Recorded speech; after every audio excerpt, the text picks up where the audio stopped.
Hello, everyone. Welcome to the Wild Beyond the Witchlight. This is one of our Greyhawk Patreon campaigns. Hope you're having a great day and hope you will enjoy our show. All the wonderful people that you see here on the screen are Patreons. If you want to see what you can get for being a Patreon, you can check out this link here in the chat. We also have a YouTube. You can find all of our previous episodes on YouTube. You can use !YT in chat for that. If you would like to interact with this game, there's a couple of different ways that you can do so. Every $10 guarantees a draw from the deck of many things to the player of your choice. Sometimes it's good, sometimes it's bad. Sometimes it gives you a hot satyr boyfriend who then ends up being a betrayer or disappears. Something. Yeah. You can also redeem channel points for free to grant a blessing or a reroll, which is called an advantage die, to a player of your choice, including myself. Let's jump right into it. Let's go around and reintroduce who we are and our characters. And we'll start off with Piper. Hi, everyone. I'm Piper, aka Peppa, or Matihi. You can find me on Twitch at Matihi. You can also find me on my Twitter at Maddie Matihi.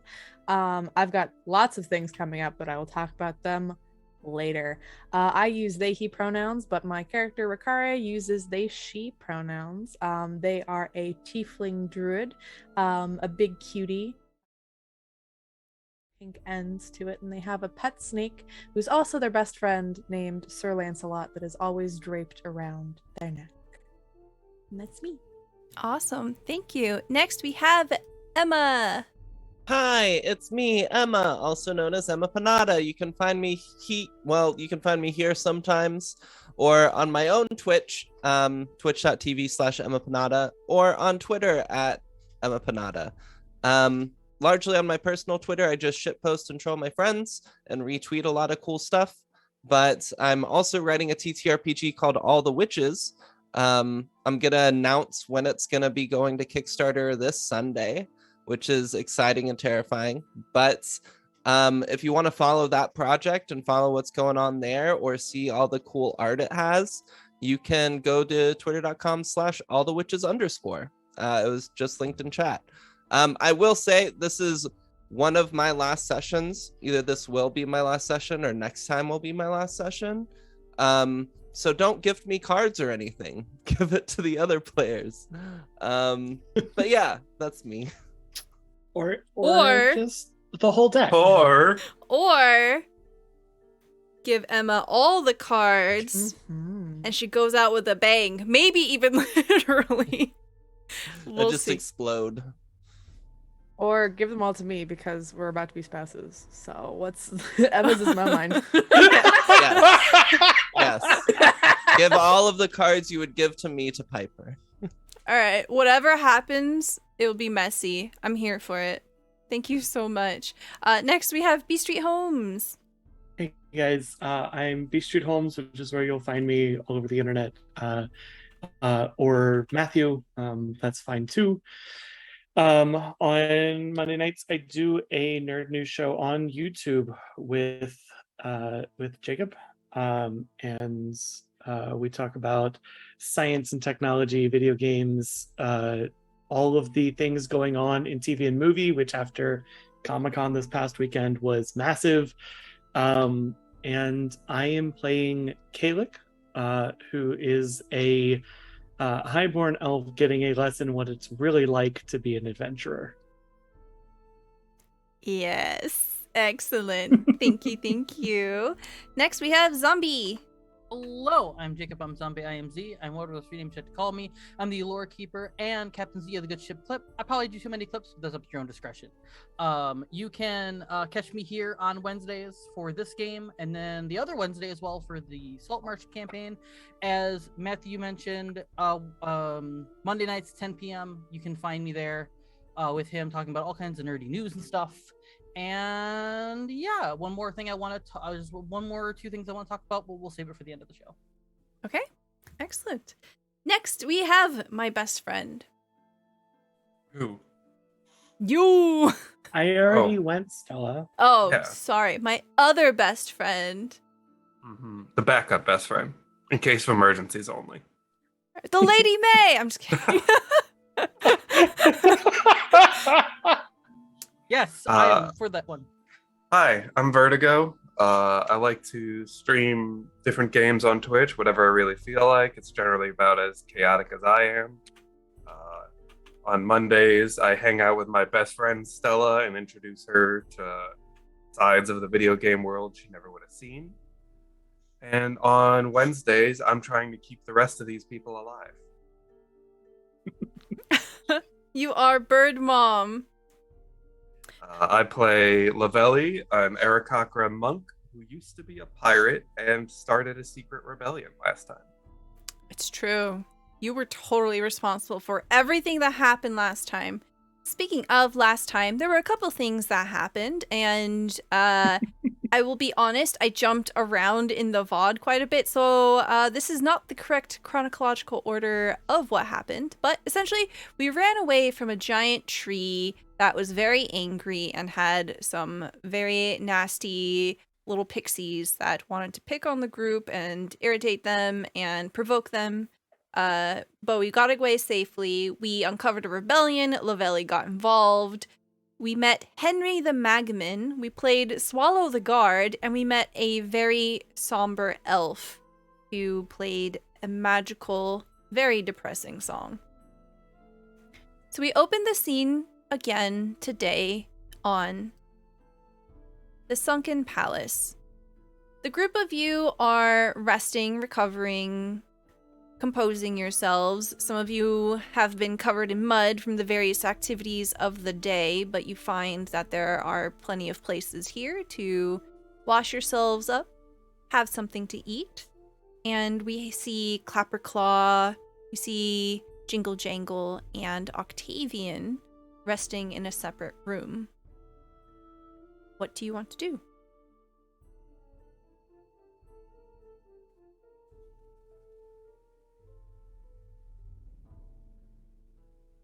Ricaria. I You don't can go think ahead. Kalik has much specific to do, so I'm here to interact. Yeah. Okay, all right. Well, The door bursts open, and one of the crocodiles appears to be making its way through. It is a very large and flat reptilian creature, dragging mud in through the palace itself, and it splashes mud all over Araphus, Chester, and Kalik before diving into this pool here and disappearing. God damn it! I want to get out of here. Somewhere where I can keep clean for 5 damn minutes. It's just a little mud. it doesn't seem like it's a whole. Every time I clean myself off, it's more mud. Stop cleaning then. Yeah. Just embrace the mud. Hey, Panache, do you remember when we were going through those woods and we found that little kind of lake that was in there? It was like really small, and there was kind of a bunch of mud there. And do you remember that I threw like this mud ball at you, and you were like mad at first, but then after a few more throws, you finally got into it? Yes. Well, think of this as kind of the mud ball scenario. So we just have to throw more mud at him. Chester throws a mud ball. Right. If this will make you feel better about the mud, I'll certainly help. Roll me a dexterity throw. So roll me just straight dex. Dexterity, where are you? There you That 20 straight to the face. Oh my Yes! god, it's a 20. I mean, that hits. Yeah, Kalik, a ball of mud slaps you right in the cheek.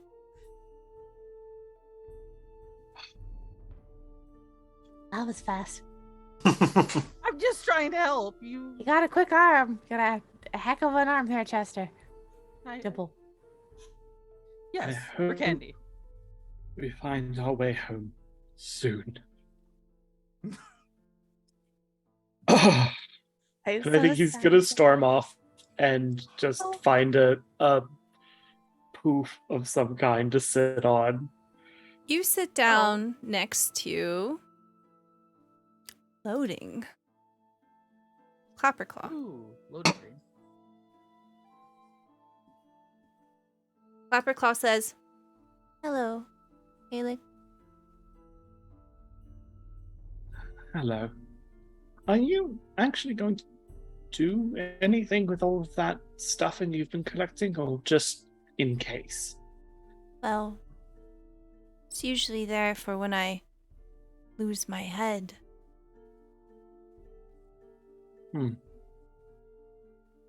Yes. But you see the gourd kind of look down, perhaps a little disappointed here, and you hear the clattering of the coins inside the gourd head.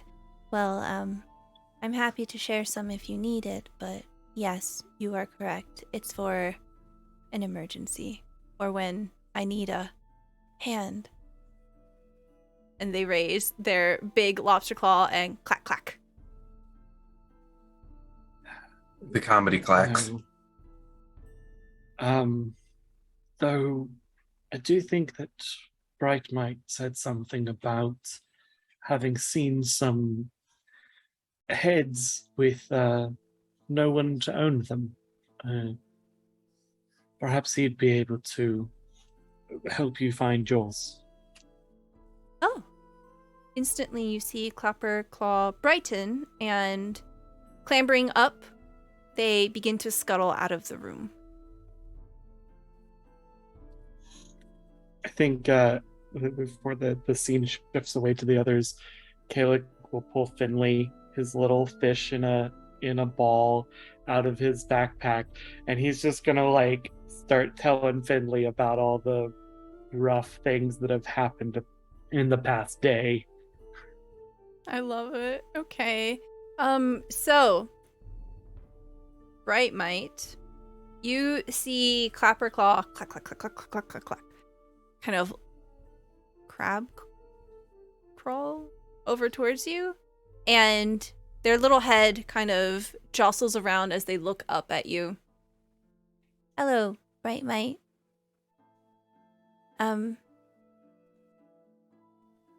Kalik mentioned that you might have seen some heads.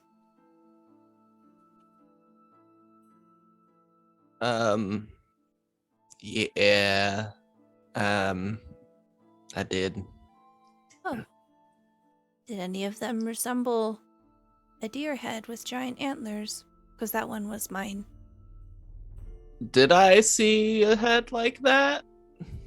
You saw a horse head, but nothing with antlers.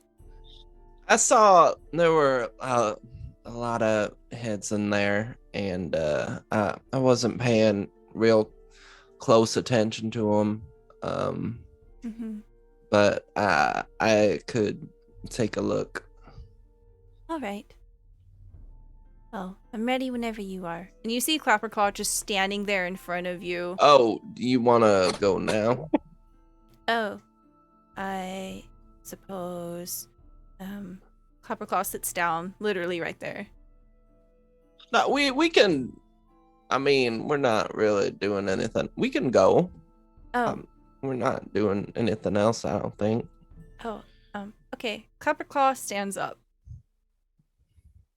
I have a question. Yes. Is the mushroom awake?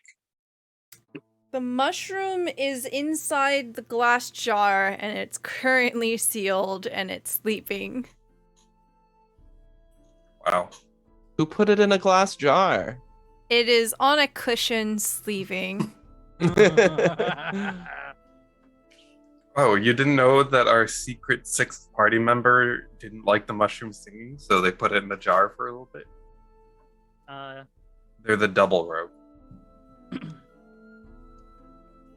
Araphus will kind of go in the room everybody else is in. Hey, me and Clapperclaw, we're gonna go look for their head in Bavlorna's place. In case anybody else wants to go. Yeah, I'll come. Do you think before, maybe after the whole Bavlorian thing, we can go help that person who's kind of in that, like, locked up, like, semi-locked up? Like, they're not locked up anymore, but... And see if they're okay? Or, like, get them out? Should we sneak them out? Is there any clothes? And Ricaria, like, kind of is talking to themselves, and they start, like, searching around the room, just trying to find, like, a bunch of clothes, like, looking outside on those little hangers and stuff, just seeing what can kind of obscure this person. They start just, like, they seem very tired currently, a little bit run down, but they seem to be, like, searching and muttering to themselves. They're like, Oh, maybe we could, like, dress them up and... just starts puttering about. Yeah, absolutely. There's a large clothesline. It kind of operates on the kind of way, like, it's on a pulley, so if you pull on it, it'll, like, infinitely cycle. There are a number of different clothing pieces on there, and the king had invited you to basically help yourselves. I do believe that you were all in, actually, various costumes that some of you had built for each other. Yeah, you find an oversized pair of poofy trousers and a blouse, and also a very intricate ruffled collar. I'm gonna find something that basically is most likely high enough so potentially they could wear it, like, on top of their head, and the neck comes up to the top of their head. You find kind of covers a it. turtleneck. Yeah, they take the turtleneck. And as they look at the turtleneck, they look down at Sir Lancelot and say, Okay, so, you might have to pretend to be a head, in a few minutes. Are you okay with that? as they ask. Sir Lancelot, the snake, says, I'm gonna take that as a yes. and gives them a smooch on the head before striping them back little around tiny their neck. blushies appear on his cheeks. Okay, I got an outfit. Should we, what's happening again? I'm sorry. I didn't sleep well. Well, Clapperclaw says to you, I believe we are going to Bavlorna's cottage to search for my head. And Yeah. they look over at Lavelli, who has a large crate on her shoulder. I see that one is holding a crate that says Bavlorna on the side.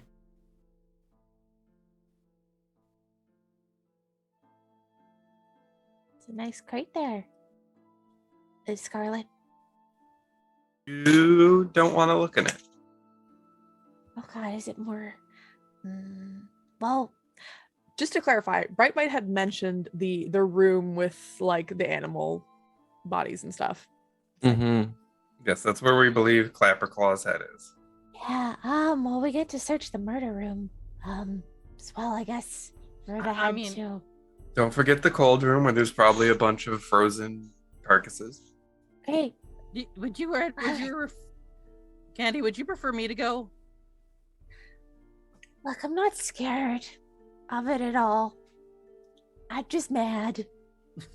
Is all. It's very contained. Oh, okay. And Chester will kind of get up. I can still go anyway. I've got nothing better. I probably will go talk to Kalik for a second before I leave to make sure we're okay. Because I thought I was helping, but apparently not. Maybe I should have told you to throw the ball. I thought that would help too. Personally. The story Well, in sounded the like it story, you threw it like 3 times. He's only been hit like twice. Oh, we got. It's a good point. Like, they'll drape the turtleneck over their shoulder and begin packing another mud ball. Say, all right, we got to give him one. And we just give him one. We give him 1, 2, 3, 4, maybe 5 with Copperhawk, and get him to throw them at us. I'll take a mud ball. I'm good with it. I'll take a mud ball too. Let's all make mud balls to give to Kalik. Okay. You see Clapperclaw trying to make a mud ball with their giant lobster hands. It's not working. He'll give Clapperclaw the one he just made and start makes another. Oh, thank you. I needed a hand there. You're very welcome. Clapperclaw kind of like very carefully holds the mud claw between the tips of their claw hands. Okay, you all approach Kalik, who's in a different room. Kalik, they all enter holding mud balls. We have gifts. Gods. We bring you mud balls. Just like places it beside Caleb. What? Why? What's happening? Throw them at each of us. Wait, that's why we had these? Yeah. Yeah. Oh, I didn't realize that. Yeah. Araphus is like, I didn't sign up for that part. I voluntold.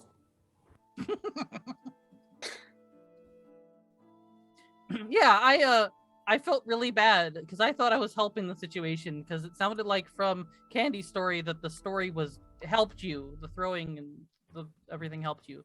So you can now throw it at us as revenge.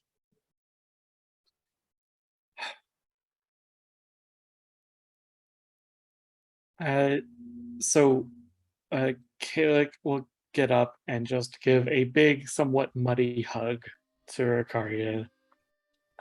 Oh. I appreciate it, but getting you all messy will not help me, but I appreciate that you'll try. Rikaria, a bit like surprised at first, will just bring Kalik in for a very big, very warm hug, and just kind of like lift him off the ground a little, put it back down, and say, Well, I'm very messy too, and I know it doesn't help or anything, but with my mess and your mess and all of us being a mess, this is like a weird way to say that we're all kind of in this together. And we're all messy, but with each other. Well, that's definitely true. and she smiles widely. It's, I will admit, not exactly what I thought my first adventuring party would look like, but we're a party nonetheless. Yeah. Clapperclaw, like, very gently, like, approaches you and, like, holds out the mud ball, kind of expectantly waiting for you to take it. I'll sort of, like, take it, but Yeah, not as 100% sure what I should be doing with it. As you take it, Clapperclaw kind of lowers their voice a little and they say, Well, it seems like your adventuring party's doing really well so far. Mine all got eaten by a very large crocodile. And they kind of waddle a little way. Now that Kalik has a mud ball, Lavelli throws hers at him. Oh, Can I block? 100% Can I return dramatically? fire. Oh, okay. I was just Like, like, can I yes. dramatically take this? Let's like, what you say? Like, I would. Will you let me block for you, Kalik, or do you want to take this? I think it's better for him to just get hit with it. Oh, perfect. Hey, Stella, how much damage would you say a mud ball does? 0. All right, I deflect it and throw it back at him. Oh no. Oh. Hashtag just monk shit. And just... Did someone say something about going back to Bevlorna's? I can't believe I'm saying this, but I'd rather handle a hag. Oh, Yeah, that sounds like a good idea. And then Araphus throws his mud ball at Kalik. Let's go. oh no! I'm so sorry I started this killing. I'm so sorry. If you all go to Bevlorna's, I'm gonna go sneak away and try to get that person out of that prison real quick. I feel like we've all bonded today. Candy, do you want backup? Sure.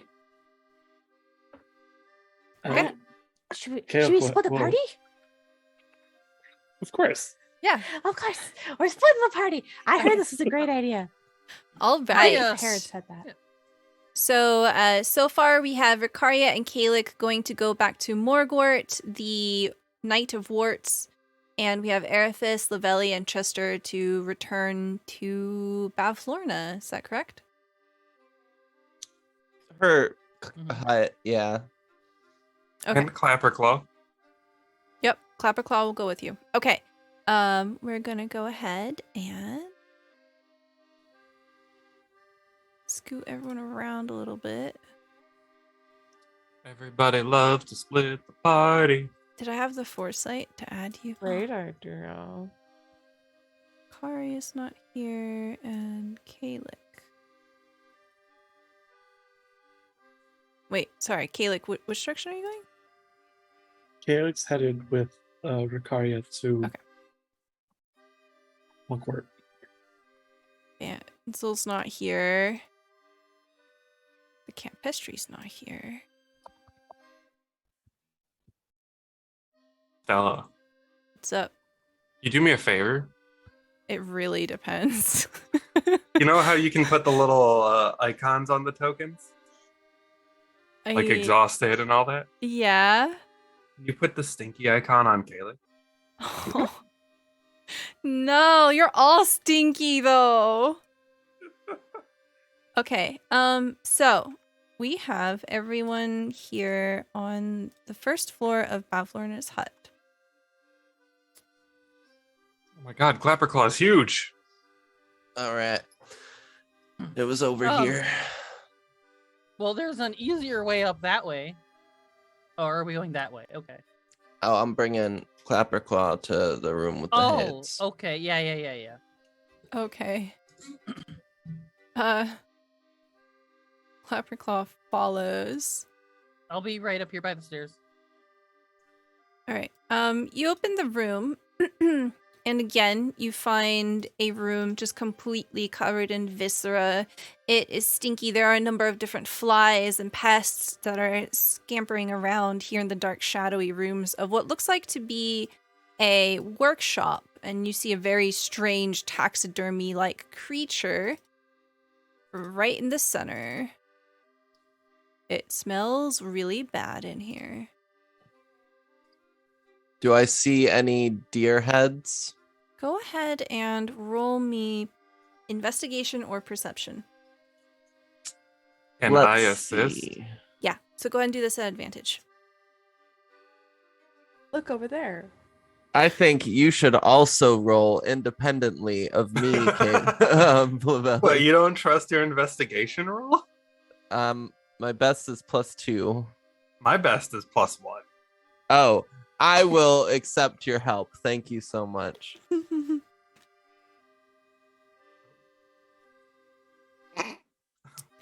Well, I'm good for that. Your 3 turns into a 15 because of that advantage.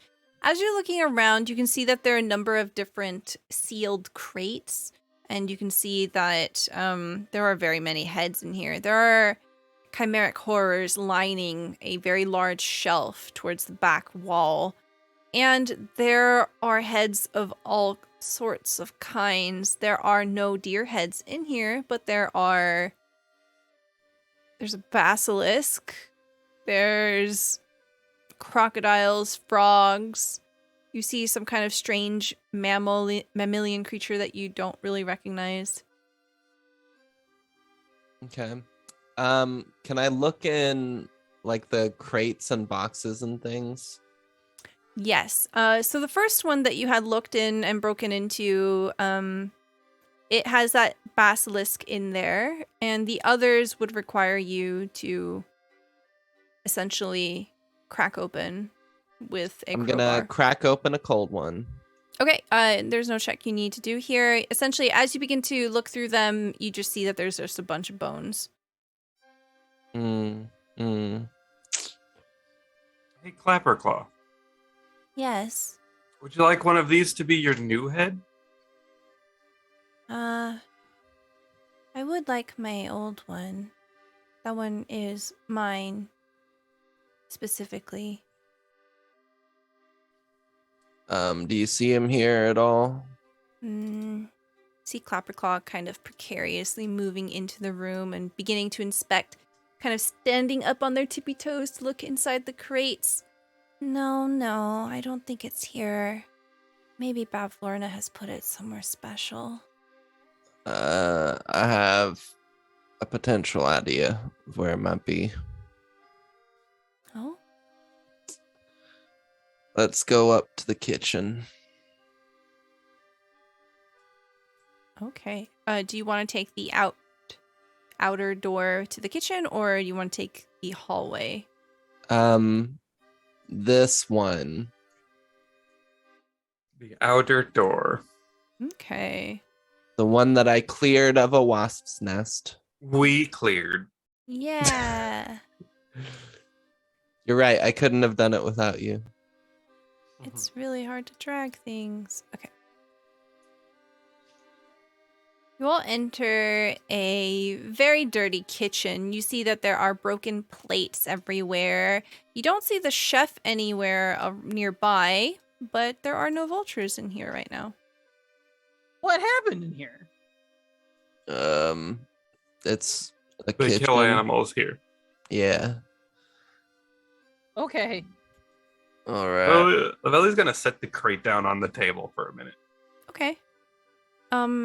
As you do, Clapperclaw kind of hovers near the door here, and you can see that she's poking at the frost that's manifesting on the outside of the door.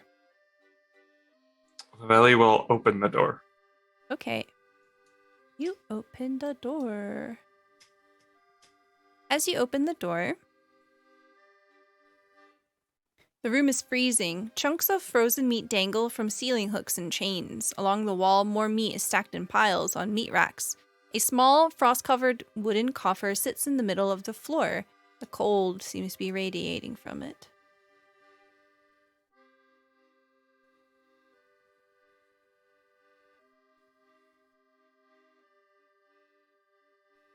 She will step into the room and start looking for that heart. Okay, you begin to look through the meat piles, I guess? And you don't really see a heart anywhere. All of the meat has been butchered and prepped and all of that, so it's been pretty cleaned. Then she checks out the barrel in the middle. Okay, I'm gonna need you to give me an athletics check. You see that it's frozen shut.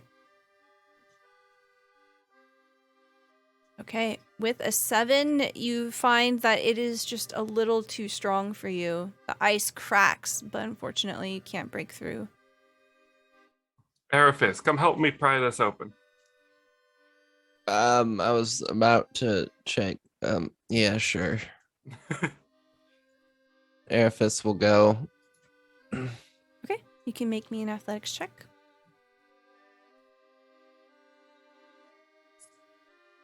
You're the strong one, Araphus. Am I being helped? Yeah. Yes. I got talons to wedge in there. You got talons, and also Lavelli kind of, loosened it up like a pickle jar. 21. All right.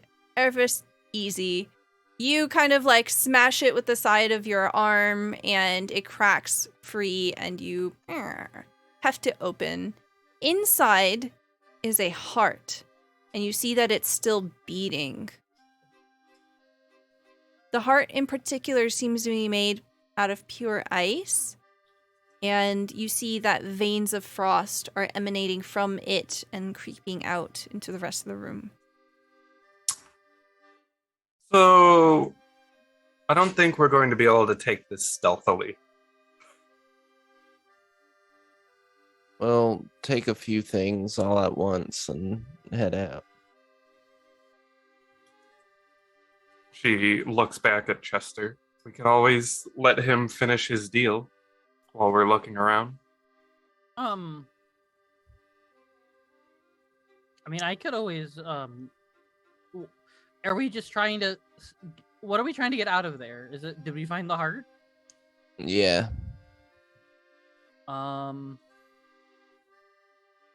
We still need Clapperclaw's head. And Yeah. let's hope it's not in a room connecting towards hers. Is it anything, is it, I guess I'm sort of confused. Is it connected to stuff and that's why we can't get it out? No, it's just sitting there. Someone needs to pick it up. It's pulsating ice. Oh. I pick it up. Okay. As you pick it up, the rest of the room begins to thaw out immediately. You feel that the room resumes a more comfortable temperature. And the heart itself is a little frosty in your hand, but nothing else happens. I put it in my bag. Okay. Wow, look at the fancy person over here who still has a bag.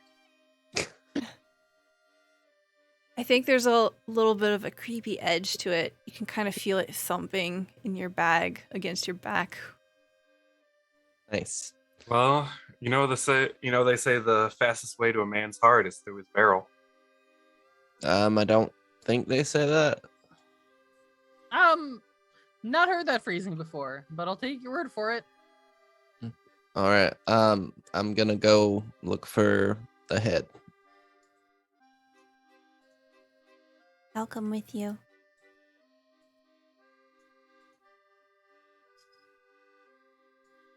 Well, Chester, while they do that, should we deliver this crate? Yeah. Do you know? The only way I know of is through up those stairs. I don't know if there's another way to go into her hut or not. So you might have to go back down the stairs and go back. She points back at the door right behind them. I believe that connects right to the room you're in. Oh, does it? Oh. I vaguely remember there being another door in that room. And I remember Kayla crying on the other side of it. As you say that, the camera pans. And we pull in on what appears to be a sort of prison cell. You see Morgort, the Knight of Warts, is currently sitting casually inside one of them and picking at a leaf that has a number of dead bugs on it. As you approach, Morgort polishes it off with a tosses the leaf aside, stands up, and says, "Is everything all right?" Oh, and Ricaria gives like a little wave and says, "Hi, don't worry, we didn't forget about you or anything. We've came here to rescue you." Oh, fantastic. Is there action afoot? A mission to finish? Well, we're gonna finish off Pavlorna. Oh. Right? Looks over to Kalik. Indeed. She's no good for this land. Well, that's a cause that I can get behind. Good. What is that in your hand? Pulls up like the turtleneck dress, just like long arms, very long, and says, "This is for you to wear, but like don't put your head all the way through it. We'll hold your hand, but and kind of like gestures to Sir Lancelot around their neck and says, Sir Lancelot's gonna be your head." I see. So we will be proceeding with a bit of subterfuge then. Yes, very sneaky. Very good. I can do this. And they lower down to a knee and kind of like hold out their hands. I accept this mission. "I doth bequeath you thine turtleneck of dress," and drapes it across their hands. And they kind of like clutch it a bit with their webbed fingers, savor it for a moment, get up, and then they just slide into it and T-pose. And you see like the big lump of their froggy head like in where the neck would be. And then like it opens up as a tube above their head. And then you hear very muffled, "Am I doing this correctly?" "Yes, you're perfect." All right, Sir Lancelot, and takes them off their neck and has them kind of curl up a little bit and say, "All right, just like sneak inside and then stick your little face out." Yes, so we see essentially a frog person body with a very lumpy neck and then a very tiny snake head poking out. And the hands kind of just extend out, trying to touch you. "Oh, okay." it's like on the face, and it's my mouth. Okay. It like grabs their hand. It's like, okay, we're gonna take one hand, and Kay like, "This is on you. How do we get out of here without being This is on suspicious?" you. It's all you, Kay like. Well, are we taking this to Pavlorna then? Taking them to Bavaria. We need extra muscle. Please lead the way. I follow your lead. Okay. Down to the water then, and one of the rafts out to the hut. Exactly. You're Very, the master of sneaking. very awkwardly, you begin to lead Morgort that way.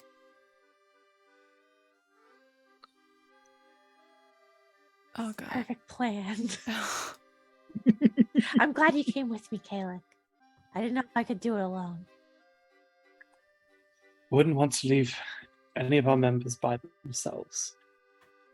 No, that would be really sad. And dangerous.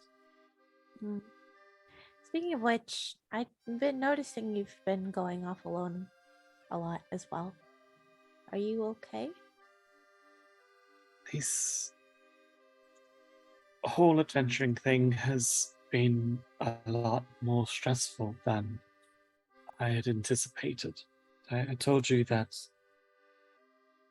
I had a dream, I suppose, of my parents being attacked when we first arrived here.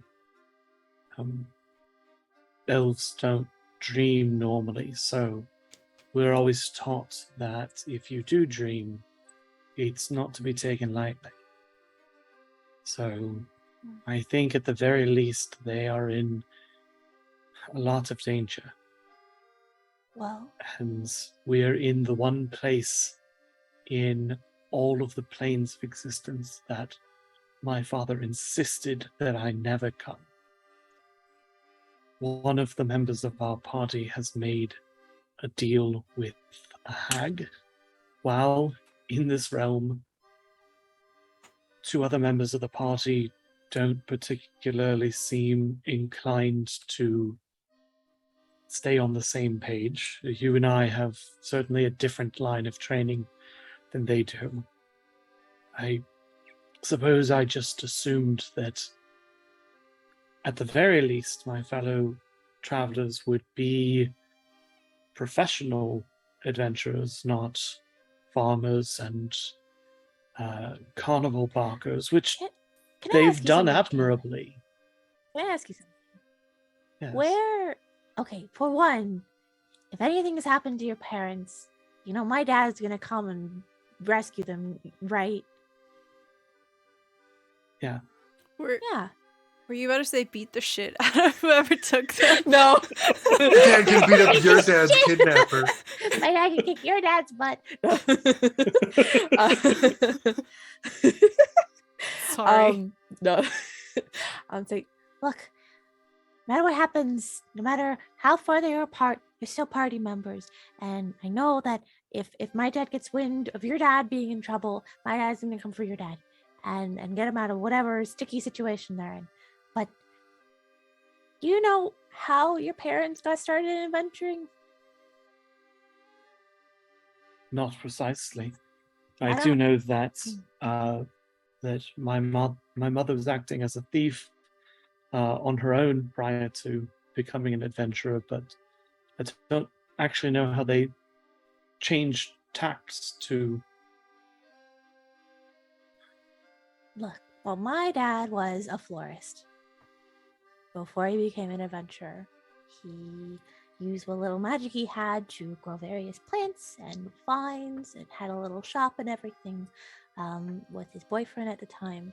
But the call of adventure went out.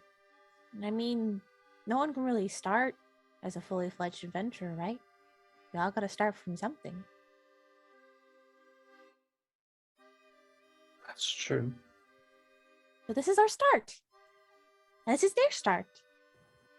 And no matter what, whether we started as farmers or florists or seafaring hot birds, or, you know, we'll all get to the point where we're all cohesive and together. But what's most important is that we support each other and help each other along the way. You know? I guess that's true. It just feels being here, and he sort of gestures around to the swamp around them. It feels a bit like being thrown in the deep end. Certainly not the kind of thing I would have expected for our first adventure. And I didn't realize that adventuring was going to be quite so scary. Well, the nice thing about this scary adventure is that we're together. And we have each other's back. You hear a very muffled, well said, as you're dragging Morgort along. As we're like dragging it, I think that's a good time to pan away from it. Okay, so as the three of you make your way into the hut, we'll cut over here. And we've already won the fight. Bevlord is on the ground, unconscious. No need to roll under shins. Can I add real quick as Chester, right before we walk into the thing, and say, speaking of Kalik, I also hope that everything's going all right with him. I feel really bad. I feel like I've caused a lot of the problems that he's been having, and I hope we can solve this, and we don't have to worry about anything anymore. He'll be fine. He's stronger than he looks. Okay. That's all I want to say. Okay. Yeah, and as you enter, swinging the door open, you see Bavlorna sitting in her love seat. And hanging off of her are her lornlings. She says, "Hello there. It's about time you've returned. Do you have everything that I've requested you to bring so that we may begin our association?" Yes, Big thunk Lavelli puts down the crate. Yes, that right there. We brought the crate. Oh, excellent. And you see Bavlorna, this very large and toad-like being, kind of hunched in this love seat, lifts up one of their hands, and as they do, these small, very stubby kind of miniature copies of her begin to pour out of her clothes, and they scamper forward. You see them all begin to lift the crate all at once, 4 or 5 of them underneath, and then they begin to scuttle away, and you see them very deliberately taking the crate upstairs.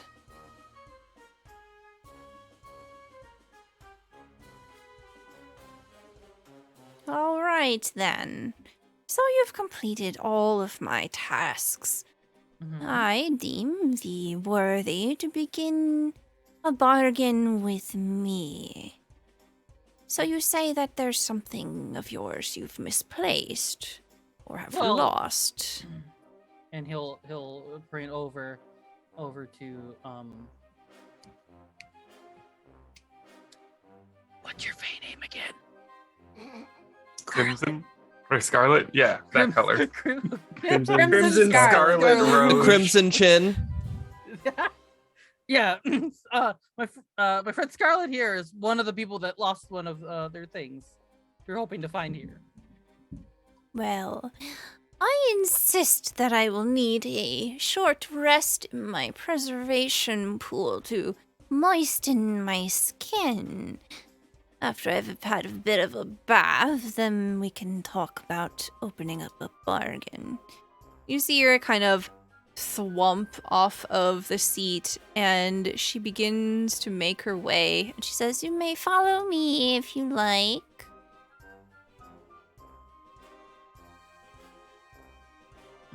A bird could grimace. She would. I don't know if we have a choice. Well, you can make yourselves comfortable. I just need a little bit of a moist dip.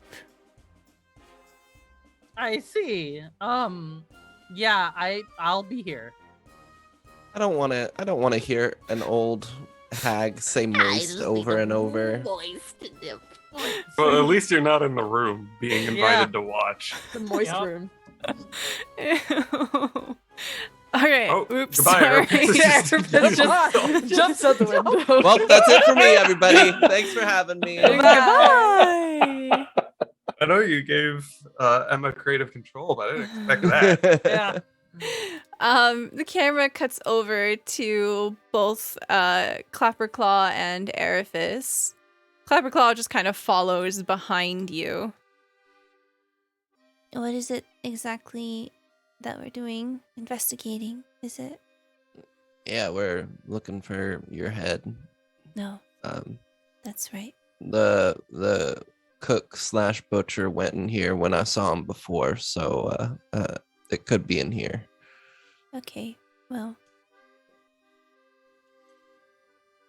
After you I opened the door. Okay, you open the door. As you do, you find The murder room. Don't know what this is. a contraption of entangled copper tubes connect to a pot-bellied boiler and a dozen cylindrical containers, which in turn spout out even more tubes that feed them into buckets. Barrels are clustered in the southeastern corner, and a work table in one corner of the room has bits of copper and metal working tools strewn across it. Light filters in through the green, diamond-shaped panes of glass set into the window. Do I know what this contraption is? No, but there's a very strong smell of mushrooms and alcohol in here. I figured it was some alcohol thing. I'm gonna look in these barrels real quick. No mushrooms. Some mushroom ale. Okay, as you begin to look, I need a dexterity saving throw. Great. I'm great at those. Oh, it shouldn't be at advantage. Well, Okay. we know what it is. A 2. Okay. All right. As you're kind of digging in the barrels, you find that the contraption here is very delicate. You knock some of the wires out of place, and one of the hoses begins to wildly spray around the room, and you definitely get a little wet from here. And you see Clapperclaw just kind of looks down at themselves as they're literally soaking up the alcohol, and you can see that it's weighing down the hay on the inside of their body, and they say, "Oh no." But other than that, nothing else happens. You find that most of the barrels are filled with this alcohol. This seems to be a distillery of some kind, and it's absolutely mushroom-based. Got it. Sorry about that. No, that's all right. Would it Well, surprise you to say that's not the first time something like that has happened? You know, no, it doesn't surprise me. Let's check this one. Oh, all right.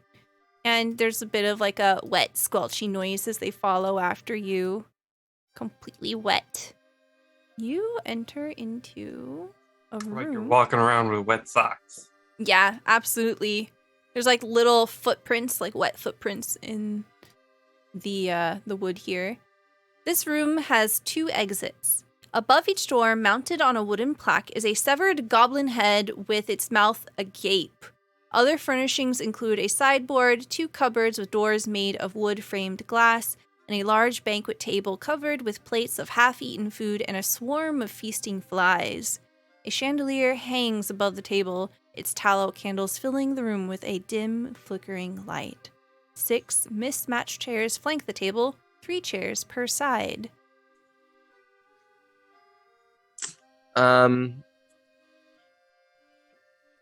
As we enter here,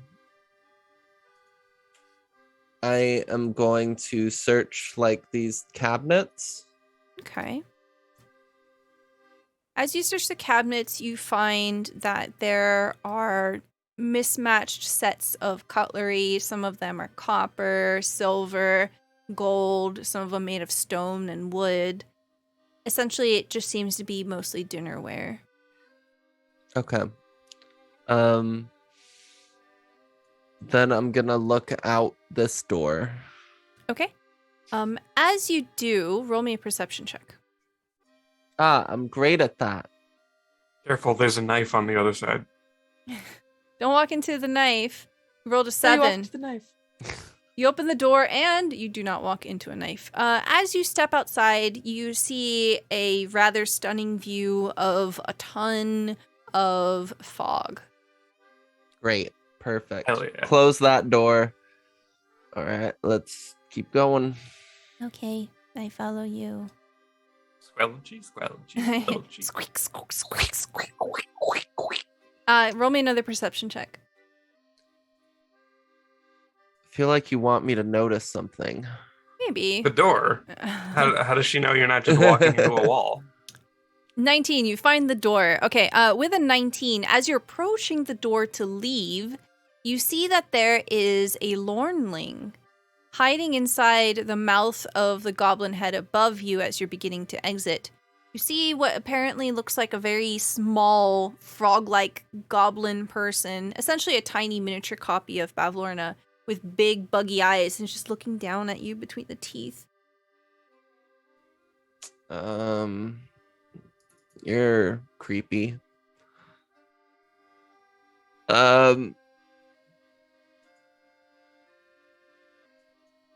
Oh, sorry.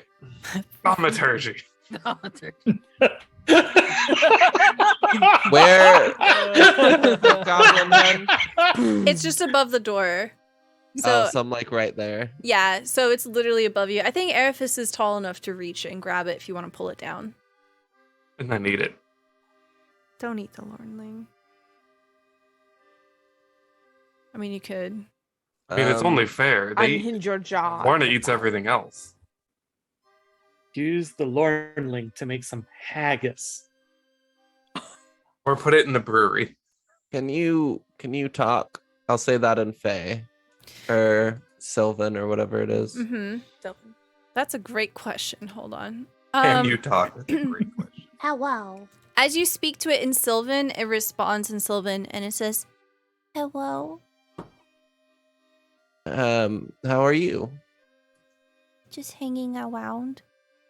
That's pretty cool. Have you seen a deer head anywhere? Maybe. What's it to ya? Oh, it's their head. So we're just kind of looking for it. He misses his head. You know how it is sometimes. No. and you see them kind of sink a little bit into the skull of the goblin head for a moment, and then they lean back out. What are you gonna give me if I help ya? Do you like shiny things? Yes. What about this gold coal? And I pull out a piece of gold coal worth 500 gold out of my bag. You see these. Like that's bigger than the Lornling. Yeah. You see these very tiny hands just kind of stretching as far as they can to try to grab it. But where's the head? Mm. How do I know you're not going to betray me? How do I know you're not gonna betray me? I can't go anywhere. I'm stuck in here. Why are you stuck in there? You're so high up. Do you want me to help you down? What's it going to cost me? Nothing. Okay, yeah. You see the little hands come back down. I reach up and I grab them out of the goblin head and I just kind of set them on the ground. Okay. Oops. Why were you up there? Just looking around. Oh, and then you got stuck.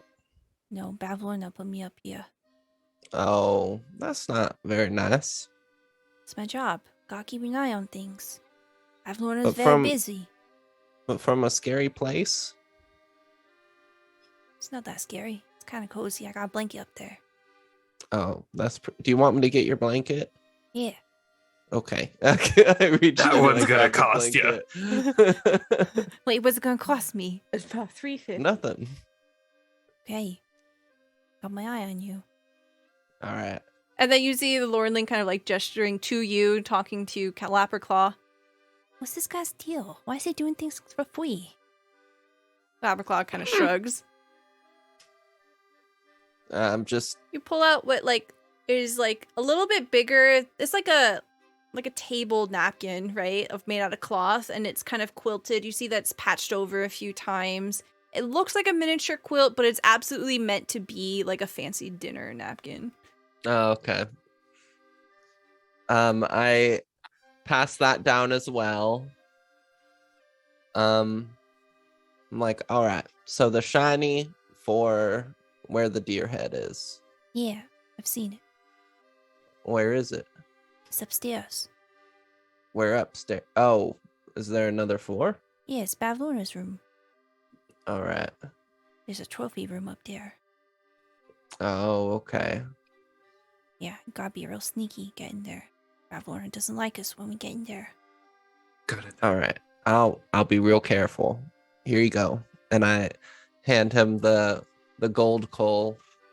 You see him basically put his blanket down, put the coal down, wrap it around, hefts it over his head, and then he just scampers out of the room and disappears. Bye. Bye. I need a night card. You've drawn the I night know, card. right? Everyone start buying them. Cards. I take back what I said about not needing cards. I need a What? child. We need this baby. Meanwhile, we cut over back to Chester and Lavelli. Bavlorna has just left. What do you want to do? Lavelli grabs Chester's shoulders. All right, Chester. Your biggest show ever is about to come up. On his crown. You worked in a circus for years. You were born to be a con man. Yes. All right.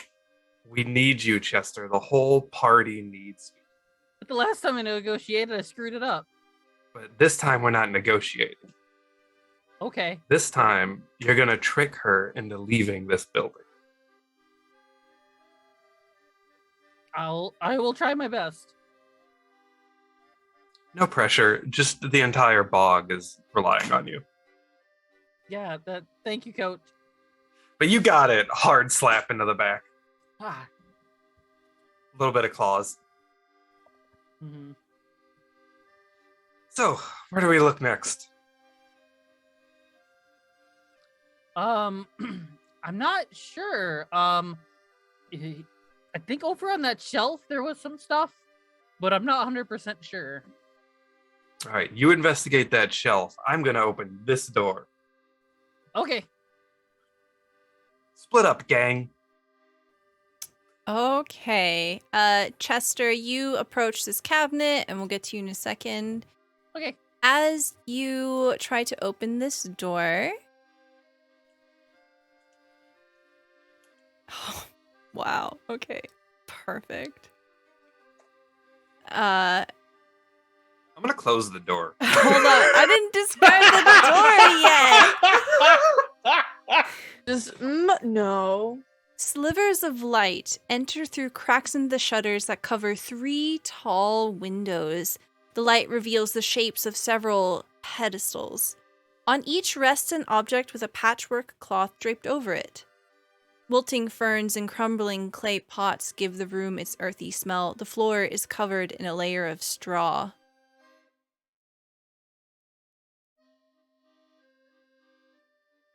Hey, Chester. Yeah. We're switching jobs. You can go into that room. Oh, why? There's things There's to things. touch. I know how much you love things. Oh, okay.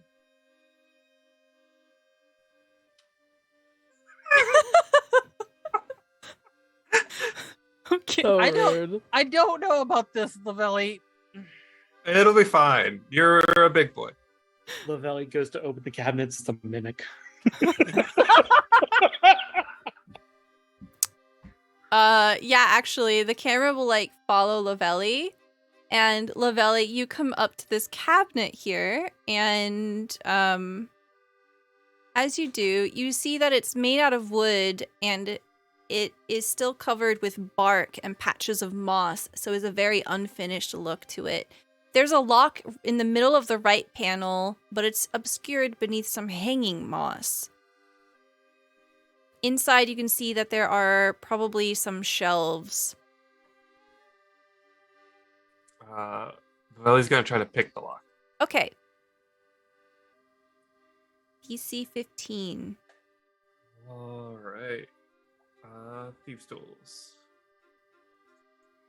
21. Easy. You just swipe the moss off. You go about opening it. Click. As it swings open, you see that there are 2 shelves. Your attention is drawn to the top one first because there is a stuffed cat that launches itself angrily at you, and it goes, "Meow." Roll me Is a this a dex check. projectile? Yes. No. Can I deflect the cat? Amazing. Hold on. Toss Yes. it towards a chair. All right, how much damage would the cat have done? Oh, the cat. It would have done 1 slashing damage. All right, then I automatically deflect that and I catch it. Okay, do you want to like yeet the cat or catch it? No, I'm not returning fire. I'm just like sort of like corralling and grabbing its Are you legs. still holding it? Yes. Okay. You absolutely grapple this cat, and as you do, you can see that this is definitely a reanimated cat. It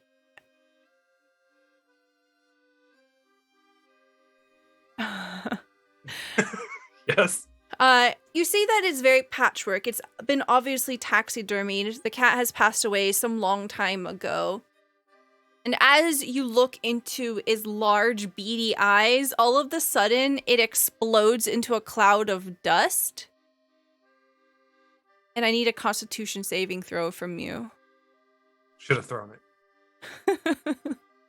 Don't throw cats. Okay. It exploded. Should have thrown it. Okay, you're fine. Essentially the dust kind of follows and wafts up around you like a cloud, and you manage to swish it away with your wing, and it disperses with no effect. Chester, Yeah, there's exploding cats. maybe this was the better route. Throw them. Throw the cats? I don't want to throw cats. They explode. Where am I throwing them at? Away from you. As you look inside the shelf, there's a bottom shelf, and there are 3 potions. They are labeled in Elvish. Can you read Elvish? Nope. Okay.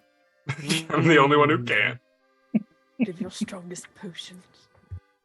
So there's just a bunch of potions? 3 potions. All right, I grab all 3. Okay. And then I close it and lock it back up. Okay. The camera will cut over to Chester. Chester, you see that you're in a room, and there's very large windows, and there's these pedestals, and there's cloth draped over the pedestals. Okay.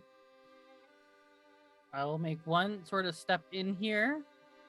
I'll kind of look around, and I'll go, there has to be a reason why Lavelli did not want to be in here. And he'll cast Minor Illusion. Okay. And he's going to basically sort of create a version of himself. Okay. And he's going to walk forward about 30 feet to see if anything happens. Okay. Nothing happens. Your illusion walks into the wall. What? Why would he? Okay, fine. And then I guess he'll start investigating the room, I guess. Looking at under the pillars. Under the cloth on the pillars? Yeah. As you lift up one cloth, you see that there is a bird underneath it. The bird, however, is...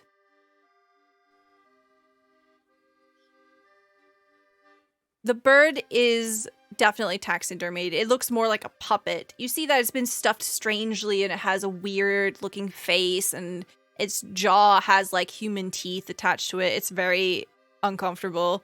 And as you lock eyes with it, it begins to squawk furiously. Ah! What is it? Okay, how do I get you to stop? He'll put the cover back on. Okay. It calms down. Oh, yeah, I see why Lavelli didn't want to be in here. With that, I think we're going to cut over to The danger room, Kalik, filled with moist old ladies. Rikaria, and Yeah. Morgort. I'll say that y'all enter literally just as Bavlorna descends the stairs. Oh, Oh, hello. Are you talking to Um, her? She doesn't yeah. seem to have noticed you right away. Hello. Immediately addressing Bavlorna. Oh, hello. It seems that I have guests. Well, you may speak with me while I enter the pool. I wish to have a bit of a soak. So graciously, my pool has been restored, and I could use with some rejuvenation. My skin is not what it used to be. we were actually coming to look for friends of ours who were supposed to meet with you. Did you have other guests? Well, my guests are upstairs, and you can help yourselves to whatever you like. Yes, thank you for getting out of the way. However, please do not enter the 3rd floor. It is private and off limits to guests. Oh yeah, of course. Not definitely not gonna go up there. Hey, so how long are you bathing for? Did you say like an hour? A little short rest in that bath. You see her kind of approach the stairs here, and the giant lily pad that none of you were able to move. You see Bavlorna lift up one of her webbed hands, and it begins to shimmy towards her across the water, delicately gliding.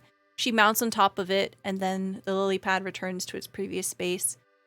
And she kind of, as she sits down in it, it sinks just a bit so that the water washes over and it pools around her. She says, Perhaps about 20 minutes. This feels nice. You there, why don't you splash some water on my back while you're here? Who is she? Which one of us is she talking? her eyes are closed. Is she pointing at the one with the turtleneck on? She has asked literally 0 questions about the turtleneck snakehead person. Because it's a perfect disguise. It is. Rick kind of turns to Kalik, and like leans in and says, Do we just like makes like a gesture to stab. We should probably find the others first. As Rikaria is doing this, you see Morgort is like drawing out the dagger that was given to her. The tiny sword from Sir Talabar. Are we beginning the mission? No, we need to regroup with the rest of the party. Strength in numbers. Very well. Oh, and like goes over to Morgort and kind of pulls the turtleneck down so they can finally see. Just like Sir Lancelot's on their head. Uh-huh. They're trying their best to like keep Sir Lancelot in place. Oh, here. And just like kind of lifts up an arm and Sir Lancelot will spin around and kind of return to Rikaria and back sleeping around her neck.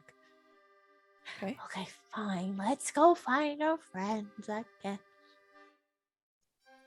All right. So will the two of you like to just go upstairs? Yeah. I think Yeah. so. Okay. As you pass by, Bavlorna doesn't move and you're able to make your way upstairs. I will kick some water at her though. Okay, great. I like it.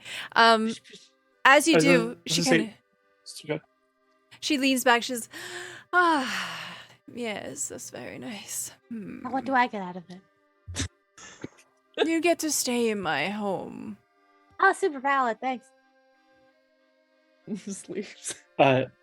Once we're like nearing the top of the stairs, and I can probably whisper without any concern that that Pavlorna's gonna overhear, Kaelig will add to our disguised buddy. Besides, if you're going to attack a hag, you better be sure that you get it right on the first try. Very well. Do a surprise. Surprise attack. I am ready. I will follow your lead. Thank you.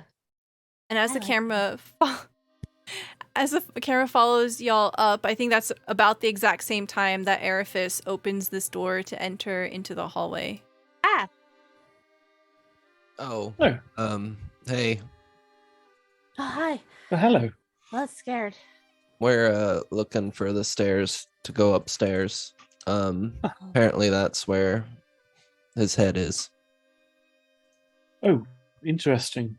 Pavlorna mentioned that that's her private quarters and that it's very off limits, and I do like an off limits place. Yes, let's Well, go. G-swell. Yeah, Alright. you hear the squeak, squeak, squeak, squeak of Clapperclaw following. Araphus is just gonna open this door really quick, make sure the stairs aren't in there. Okay. Oh, this is a bedroom. It's moldy. It's moldy. Is the staircase they took one that just keeps going to the third? Oh wait, no, it's in the main room. I see right there. As you open this room, it is a dusty, uncluttered room. Several shadow boxes hang on the wall either side of the modest bed with moldering linens. Most of the shadow boxes contain mummified pixies pinned to boards like a collection of butterflies.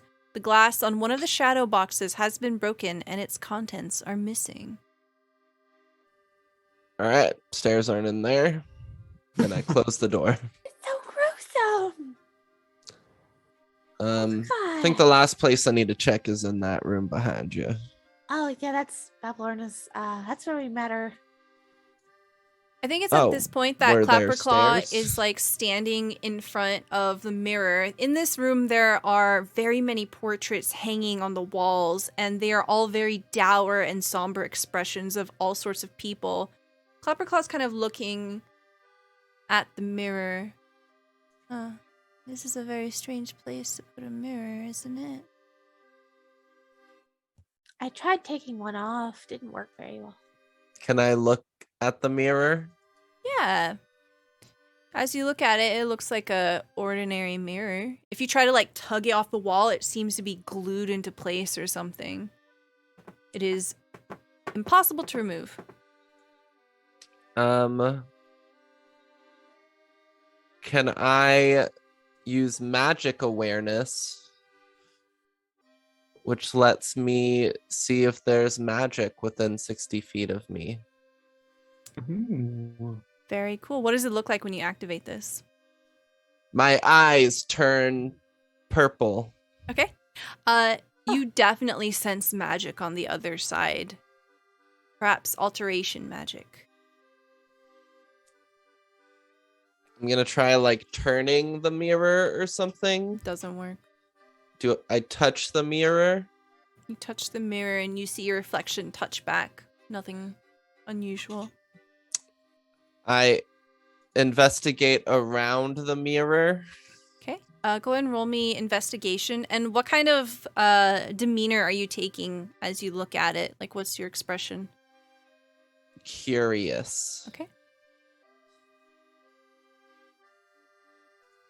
With a 14, no, you can't see anything different. Like, it's a pretty old mirror. There's nothing unusual about your expression or about the appearance of the mirror. It seems ordinary, except for the fact that it's very solidly in place. And it's also very large. It almost seems as if it's, like, full-sized. I'm gonna break the mirror. Oh! You shatter the mirror. A lot of noise. You try to. You see a crack in it, but it doesn't break as much as you think it would. Clapperclaw looks up at you and says, "Isn't that bad luck?" Everything is bad luck right now. There's something on the other side of this mirror. I'm trying to get to it. Truth. Can you look all right with Araphus just smashing into that mirror? I mean, that's not a faith thing. That's just a general bad luck thing. I'm no more concerned about that than I would be anywhere else. Glass is generally loud. Um, Can I hear this in the other room?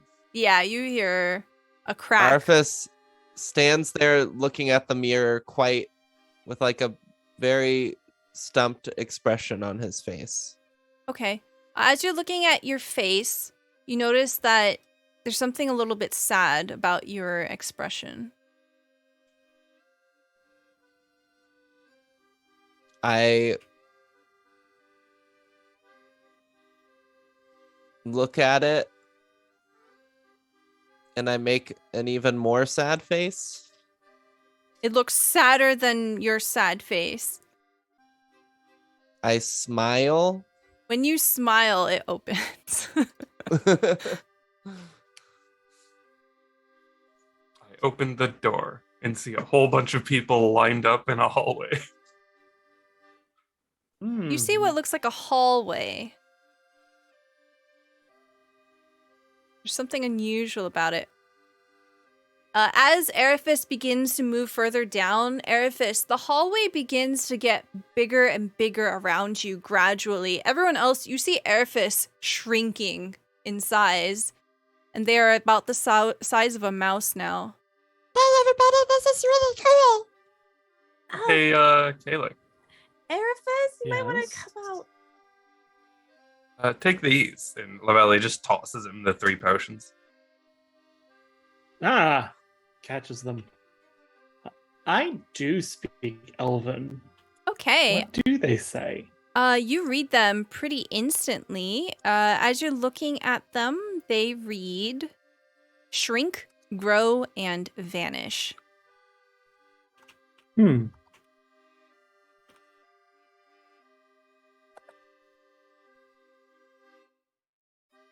Getting a little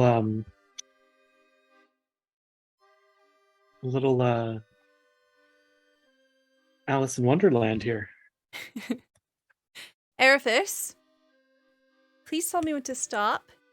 Thank you, Somebody buy me a card. Dolokame, for the Jason. card.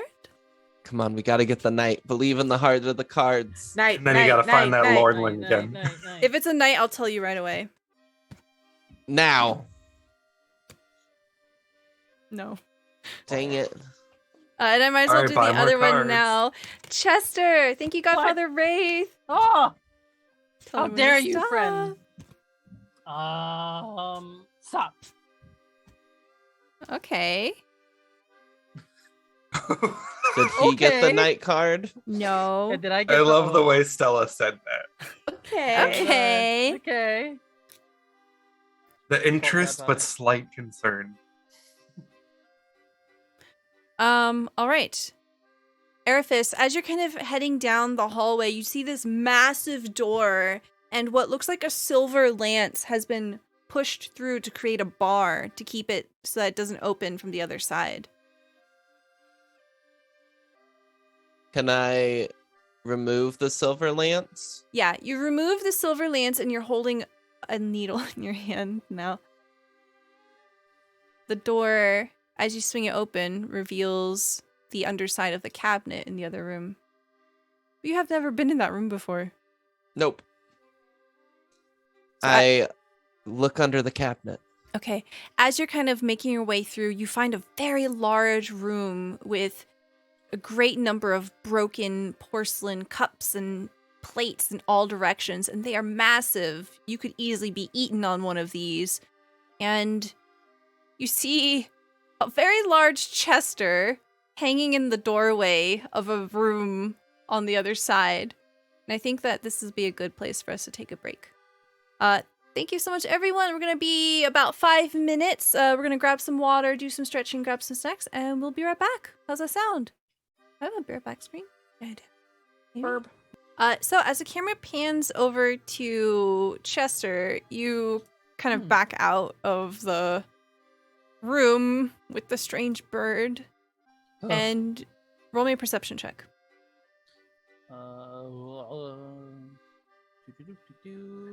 Oh gosh, I'm gonna screw this up again. Okay, you don't see Araphus. Araphus, you totally see Chester. Do I hear that? Yes. Okay. Where's that coming from? What is that? You look down. You see Araphus is the size of a mouse. What happened? I went through a hallway and got really small. Oh, it's magic. Quite all right. How did? There was a room we hadn't discovered yet. Are you like this forever? I don't think so. And I run back through the hallway. Chester follows. Backwards or Yeah, backwards. Oh, okay. Oh, backwards. Okay. Chester will be right back. Walk next to Ravelli. Did you see that? So as you're like beginning to run backwards, you turn to normal size. Yeah, so I'm back to normal. It's fine. But I saw stairs in that other room. We need to go take care of that. Oh, good. Yeah, there's stairs right here. Upwards. No, stairs going up. That's going down there. Lavelli points to the stairs she's literally standing next to. Oh, you're in that room. Okay, sorry. Oh yeah, the stairs that are in here. That's the stairs I mean. Oh, okay. What happened in there? You were like real small. I did get real small, yeah. It's pretty interesting experience. Sure, you didn't want to stay that way?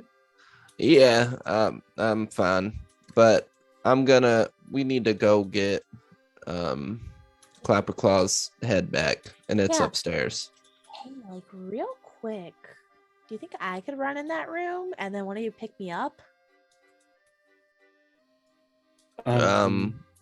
Why? I suppose. I mean, I have an idea for later. I like ideas. Okay.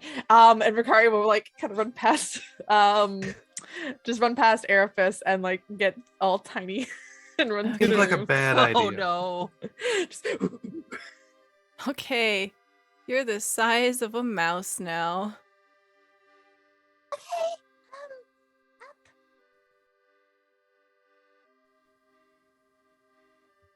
Okay. Who wants to pick them up? Kalik will bend down and hold out a hand.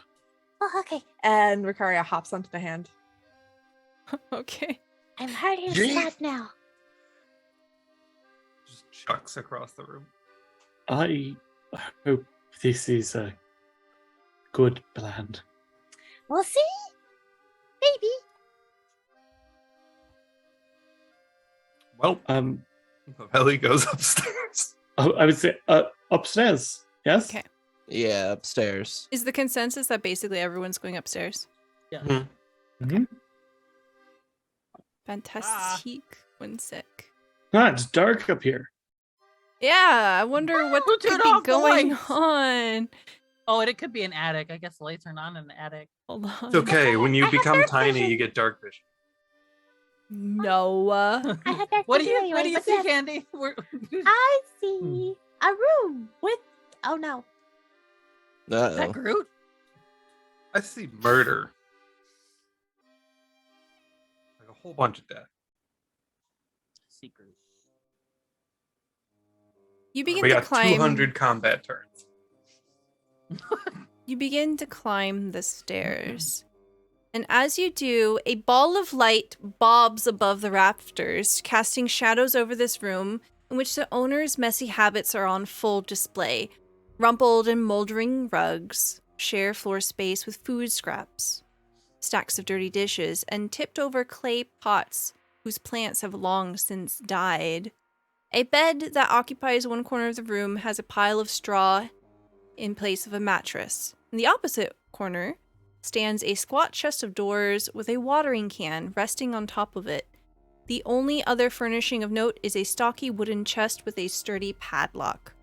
It sits in another corner of the room between two closed doors.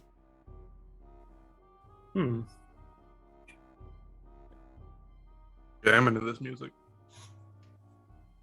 All right, there's apparently a trophy room that has the head. Well, there's a door over there. That might be it, yeah. I imagine it's that. You notice that the ball of light begins to follow you as the group of you are kind of moving into the room. Just drifts Also, very treasure quietly. chest. I think that's a barrel. There are 2 chests. Treasure chest, he says. 2 chests. Wait, how big is the lock? Oh, a treasure chest. Maybe I can go inside the lock and see what's in there. Go inside. What if I don't know. it's a mimic? Well, kick it. See what happens. I mean, what the hell? And he'll walk over and he'll kick the chest.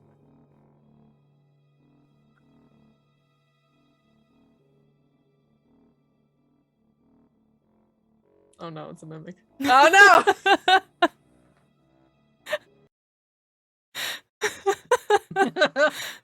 Alrighty. Well, it was nice knowing you, Ricaria. Okay. This is bad. This is bad. You kick the chest. Mm-hmm. That music is not playing. Roll for damage. Yeah. How much feet damage? Feet. We don't show We feet had damage. feet at level 4. Thank you. Roll initiative. Please select your token. Roll initiative. Oh, Oh, God. we're okay. Here. What I'm have in you all Caleb's done? pocket. This is actually super convenient. I'm just gonna be small for the rest of the Oh shit, hold on. I got it. Why be What? big when you can be small? Be big Gotta when you roll can just be again. a small little boy. Just thumping Yeah, fingers. roll again, sorry. My 24. What? I have to re-roll I my had a Okay, 7? just tell me what you had. Chester had a God damn it. 17. 17, yeah. You had a 24. Yeah. I rolled a 7 twice. Amazing. Kalik, what did you get? 14? I got 12 the first time. We'll give you your 14. 16, okay. Yay. Descending order. Okay, Lavelli, you go first. Oh, so what happened when Chester kicked the chest? When Chester kicked the chest stood up and it tried to bonk it Chester back. That sounds like pretty fair. So Yeah. I was I was just gonna say go that into does the Yeah. kind of sound Yeah, fair. that's fair. That's fair. I was just gonna open the door. Okay, Chester brought that on himself. He did. the door Yeah. is locked. All right, I'm gonna spend my turn picking the lock. Okay. As you're looking at this door, you can see that the lock on it is very unique. Go ahead and roll me a dexterity check or thieves' tools. This will cost you an action. Okay. Okay. 15. 15 is not enough. You find that it has multiple layers of security, essentially. Uh-oh. Protected by ADT. All right, I'll focus on this door. You guys handle that. Hey, what? The chest is standing on these, like, claws, basically. Like, claw hands. Like you know, like a bathtub has claw hands? Not like claw hands, more like just claw hands, right? Like the marble paws. Yeah. Claw hands. Claw Okay. hands. Claw hands. And it tries to slam. Oh, that's a 7. Does a 7 hit you? Let's welcome you to the jam. No. Okay. It tries to hit Chester, but it more of like almost just like boops Chester. It doesn't actually hurt you. That's his turn. Chester, it's your turn. Bless you.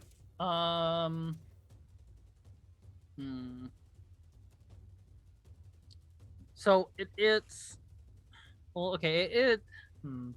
Part of me wants to attack it because it was attacking me, but I started it. So like, Death by. Oh, I'm sorry. Excuse me. Sorry. yes. So roll me a history check or a nature check. Let me see which one's better. We Canadian now. Sorry. History and what? Or nature. What about a craftsmanship check? No. I'm Tell what the object is. Okay, never mind. You rolled a 5. Yeah. I'll just be like, well, my only experience with mimics has been bad, so I will go to touch it because I already kicked it anyway. I'll go to touch it and just do burning hands. Quick, feed it Ricaria to make it happen. Wow, okay. Hey, Burning wow. hands. Wow. I'm but a snack. Wow. Snack size. Dexterity saving throw. It Yeah, rolled a what's that? Yeah, I am 19. a It snack. saves. So it takes half damage. Roll me 3 dice 6.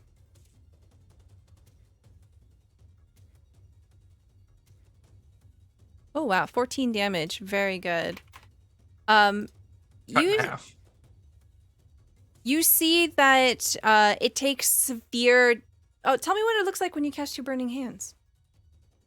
So in this particular instance, since it's really close, Chester sort of just goes like this with his hand, and you can just kind of see flames kind of come up on it, and he'll just slam right down on it, and as he slams on it, the flames starts to cover whatever object it is. In this case, a chest. What color are the flames? Purple. Ooh. Okay, the purple flames wreath across the surface of this chest, and you see that it calcifies and it burns and it completely destroys the texture of it. It looks structurally unsound, but it is still up and in one piece. Looks like you did some substantial damage here. Any bonus action? No. With the 2 4s, would I do a wild magic or the 6 negate that? I think you have to roll d20s. Yeah. Oh, It's only a d20s. Okay, Roll never this- mind. I would say maybe roll 2d20 just to see, right? I don't know. Yeah, I guess that's true. Would it 'Cause activate on a dexterity saving saving throw? It's still a spell, right? Well, I was Yeah. doing a spell and it was an action, and Yeah, I think roll the way mine goes 2d20. off. 2d20? Magic surge. Yeah. Magic surge. Magic surge. Whoa. Okay, you got a 12 and a 20. Nothing happens, unfortunately. But it looked cool. But it looked cool. Did look cool. So bad. The purple was just a little bit more magical. Okay, here, we'll make it a little cooler. All right. So no, wild magic doesn't happen, but you see a large chunk of the wood kind of break off, and it forms a type of bowl on the ground. It looks like it's made out of petrified wood. Oh, neat. Okay. Mhm. Ricaria, it's your turn. At the beginning of your turn, where are you? You're so I'm tiny. I in can't. Calyx pocket. I'm on Calyx square. Yeah. Oh, I can't even select you. Here, let me Itty-bitty. move myself. There we go. Ow, big. Boing. On your turn, you return to normal size. All of a sudden, just I'm in your pocket, Calyx. Ah! Oh, no. Just springs out from Calyx's pocket and flops on the ground. You get the sense that And the effect now is my only. pocket is ripped. It is. It's very ripped. But Ricaria, you stumble out and you stand up at the beginning of your turn. It seems as if the hallway effects would probably only last like about a minute or two or something. Darn, that idea's scrapped. It's fine though. And Ricaria looks towards this box. And I don't think they're a monster or anything. They're just kind of a box. You don't see a mouth. Roll me a history or nature check. I'll roll a nature check just to see. Nature 13. Okay, you will say that you have encountered a mimic before. This is not a mimic. Oh. Yeah, we had a pet mimic. It was a well. A tiny tabaxi child got stuck down at once. We rescued them. It was fine. Damn it. Damn it. I feel like that's a callback. That's a deep cut to Timothy. But Ricaria will. You see that they extend their hand, and kind of out from their long kind of green sleeves that they have, you see this kind of greenish vine whip out towards the object here, and they cast a thorn whip to lash out towards the creature. And that's, do they have to make a check? That's gonna be 2. So just be okay, so it's a melee check. Oh, okay. Oh my god, just rolling damage. Okay. Oh my gosh, we love it when it doesn't roll for you. Spell attack bonus is a 6. I'm just gonna roll a d20 plus 6 because it's not doing this for me. 1d20 plus 6. Yes. You have to beat a 16. All right, you beat a 16. I'm gonna go with that first initial damage that I roll, so it's 2 damage. Okay. And it's also pulled closer to me. Whee! So you see that it like wraps around the lid, and just Ricaria reels back their hand, and you see it gets pulled and dragged towards them. There's like scratch marks on the ground. Okay, yeah, it doesn't seem happy, but it has no eyebrows, so we can't tell. Anything else? I don't know if I wanted to do that. And Ricaria's eyes are very wide currently, but that's all they're gonna do. Okay. Kalik with a ripped pocket. Your turn. Kalik is going to do the one spell that he knows, which is Booming Blade, as his rapier runs some sparks down its length, and he makes his attack roll. Okay. 12 is a miss, armor class 16. Okay. I think your blade just kind of bounces off of it.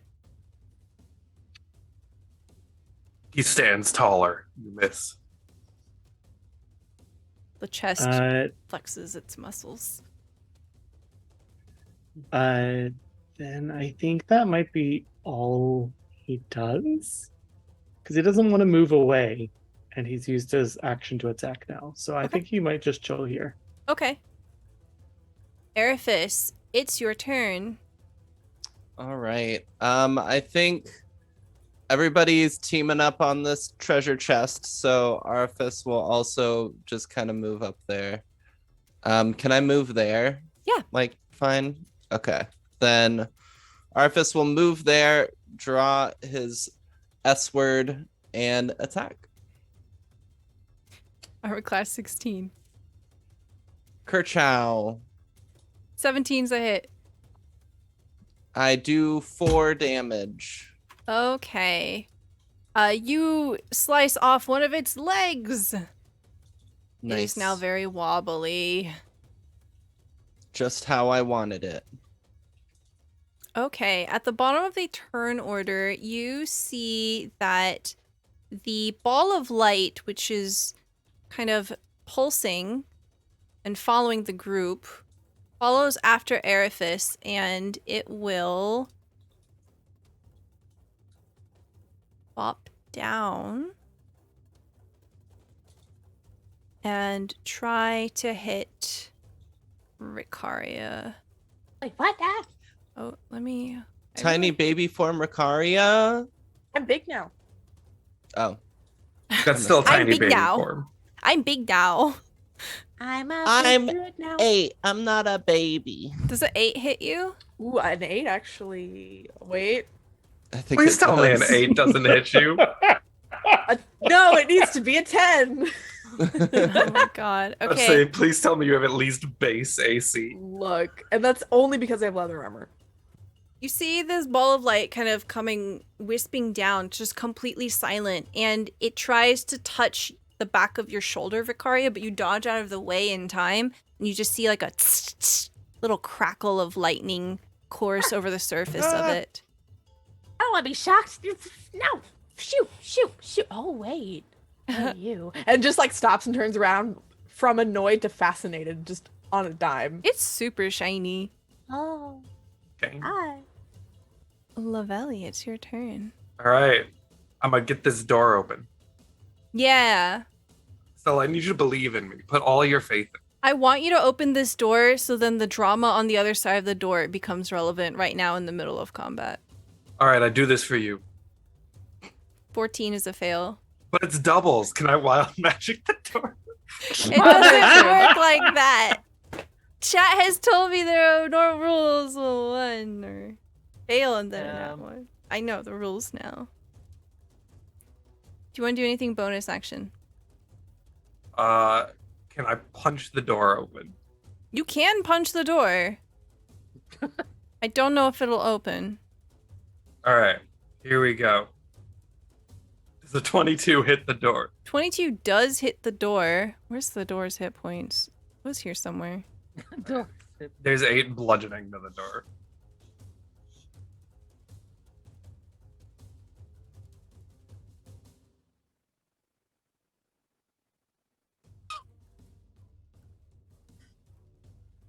Actually, roll me an athletics check. Okay. Wow. Nat 20. That's a nat 20. Okay. Wait, is this the second door I'm gonna roundhouse kick open? This door cannot This is win. so funny. The door just breaks in half. I got it open. Oh. Good job, Valley. Okay. You kick I the always have door open with a crack. You see this musty room looks like a miser's attic. Lying in tall heaps are discarded blankets, quilts, cushions, and clothing of all shapes and sizes, not to mention musical instruments, toys, dolls, jewelry boxes, flower vases, child-sized caskets, and broken furniture. Among the heap of junk are a few oddities, including a stag's skull hanging on one wall, a white porcelain jar with chicken legs standing on a table, a fancy helmet placed on the faceless head of a wooden mannequin, a 5-foot-long bronze statue of a giant frog squatting in a corner, its mouth agape and filled with impenetrable darkness.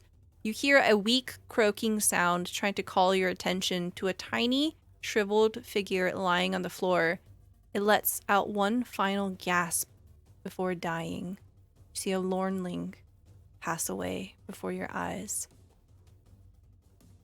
Do you want to move? What a transition. Not my little buddy. I will walk over to it. Okay, that's the end of your turn. The chest has 4 targets. It will try to headbutt Kalik. 17 hit you? 17 does hit me. Okay. Smash! You take 9 bludgeoning damage as it cracks against you, leaving maybe 1 or 2 splinters. Chester, it's your turn. This is such an enclosed area, but okay. The flaming hands seem to work okay, but Chaos Bolt hasn't steered me wrong yet. So I I'm gonna- will let you know, Yeah. Chaos Bolt is a ranged attack and you're in melee range of this, so you will do it at disadvantage. Yeah. Yeah, you're right. Can I move enough away? Hack of opportunity if you move. If you move is out it- of range, it gets a free hit at you. But it's also possible But- that it misses, right? It misses, but after the opportunity, I can still use the bolt, right? Yeah. Okay, well then I'll just take it. Why not? That's fine. Okay. Gonna get one shot by chest. So you move out of the way. Yep. And it tries to hit you. 23. You take 6 bludgeoning damage. Okay. As you try to turn away, it just kind of bonk hits you on the side of your hip. 1, 2, 3, 4. Have you ever been backhanded by an animated chest before? No, I have. Ow. All right, fine. This makes this a lot easier. Chaos Bolt. All right. Okay. Make a ranged spell attack. So on your character sheet, you should have an attack section instead of the Oh, card. I'm sorry. No, you're fine. There's a lot of different parts on there. So if you go back to the core tab, there's Chaos chaos. Bolt right there. Yeah. Okay. Go ahead and Sorry. click that. You're good. 19's a hit. And then in the chat where underneath the 19 says Chaos Bolt, show spell description, click on Chaos Bolt. Oh, shit. 15. Wow. Okay. So you get to choose between thunder damage or fire damage. It seemed to react really well with fire when I did the flames, so we're gonna go fire again. Okay. Tell me how you destroy this.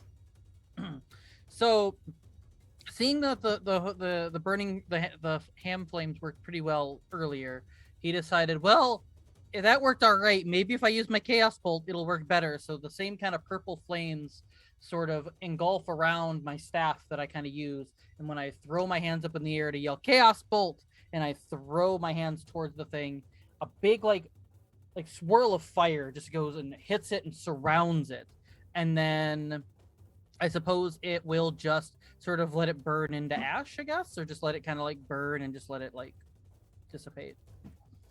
Okay.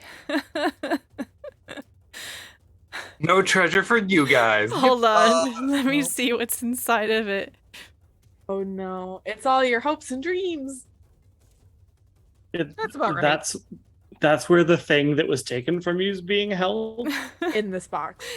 Okay, you see a few items drop and they're among the ashes. So some things have survived, but you can tell that some things have also taken damage.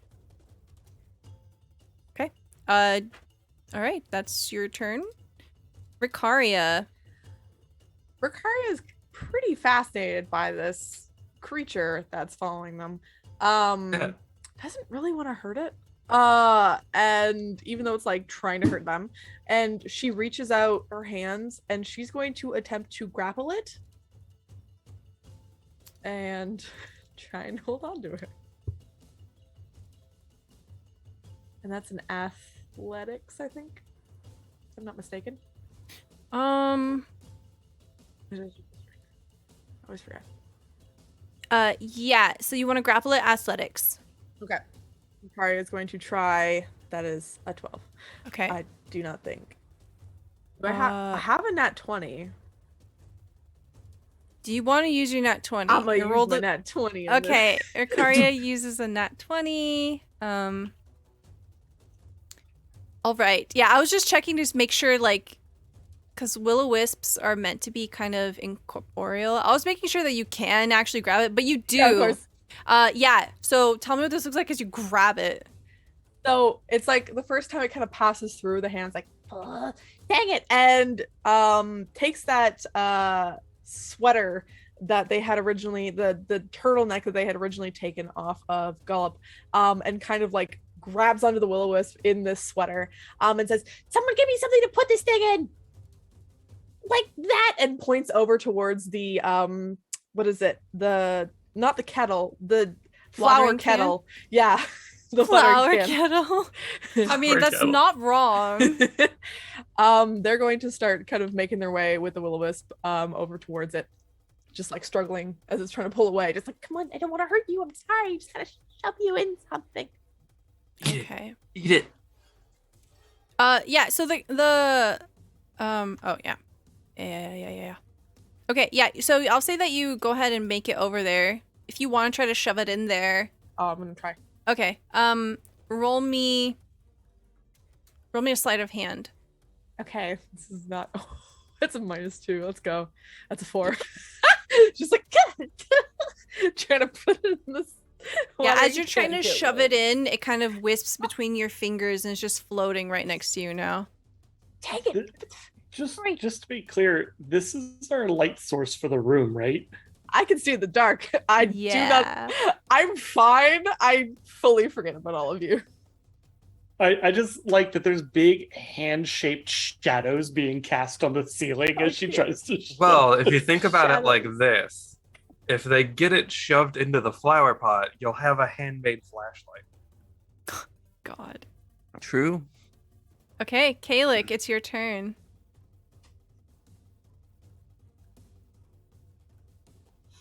Valley, did you find anything of interest? I found a dying lordling. It's dead now, and Clapperclaw's head, I think. Clapperclaw casually begins to walk over there.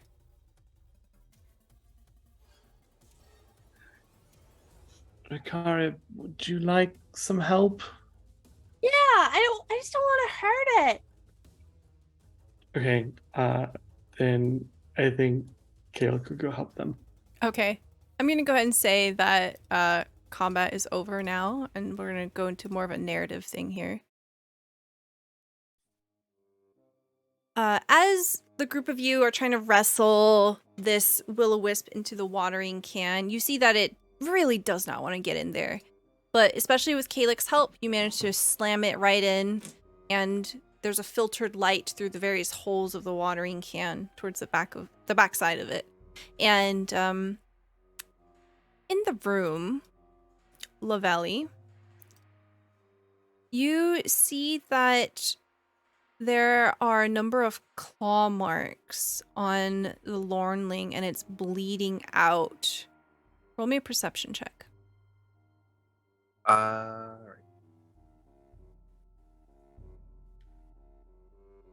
Where are my eyeballs? Double 12. So that's a wild magic surge, right? God, no.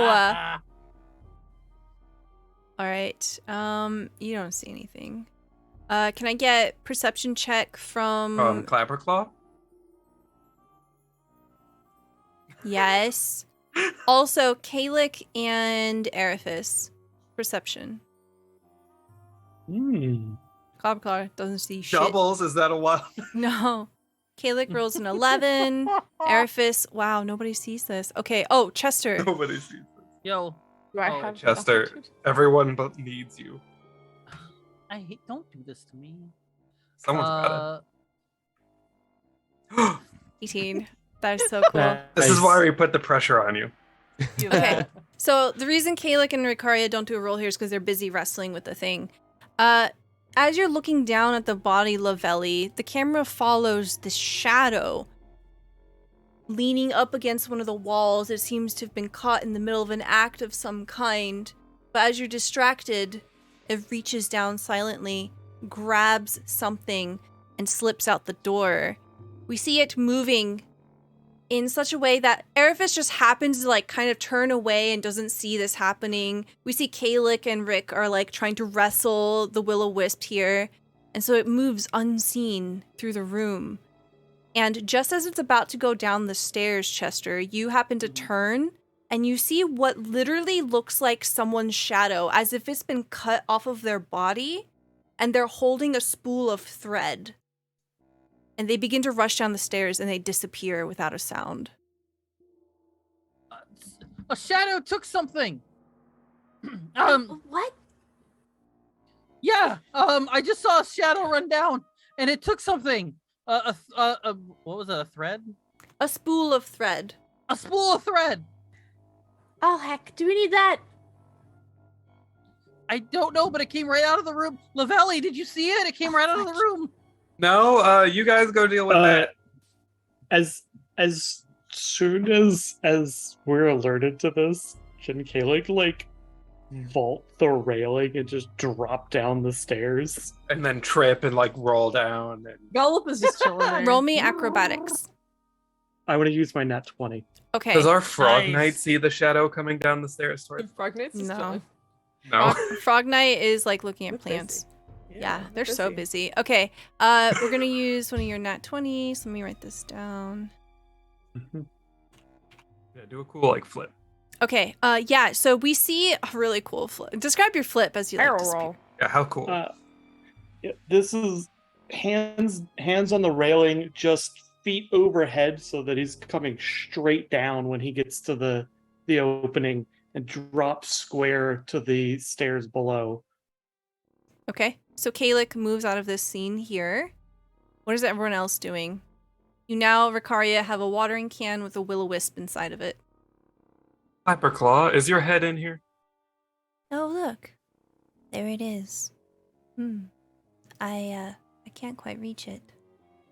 Lavelli goes to try to take it off the wall. Okay. As you do, you do. Sweet. Hey, Ricaria, you might want to see if this thing's possibly still alive. I got so sorry. I gotta follow Caitlin. And Ricaria is not in as cool a move, going to fall over the railing. It's bleeding a lot. To chase after Caitlin. Rick is just gone. Is that right? Just poof. There's just a crash down the stairs. Stella, Yes. question for you. Yes. I got a card once that revealed to me the location of what I was missing in this world or what we were looking for. Mm-hmm. And it gave me a vision of up here. But as I hear that some spool of thread was taken by a shadow, does that seem important to me at all? Am I getting some sixth sense sort of deal? Not to you. It seems like it might be something that has nothing to do with you. Great. Araphus is gonna hang out and walk in here then. Okay. You see that Lavelli is helping fit this stag head onto Clapperclaw, removing the gourd.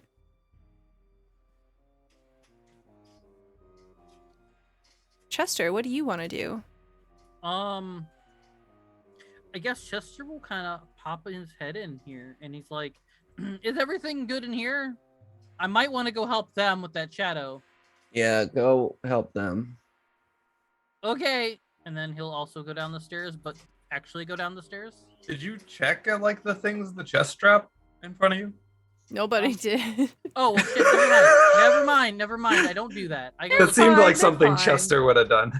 Yeah, we're gonna do that. Chester's gonna do that.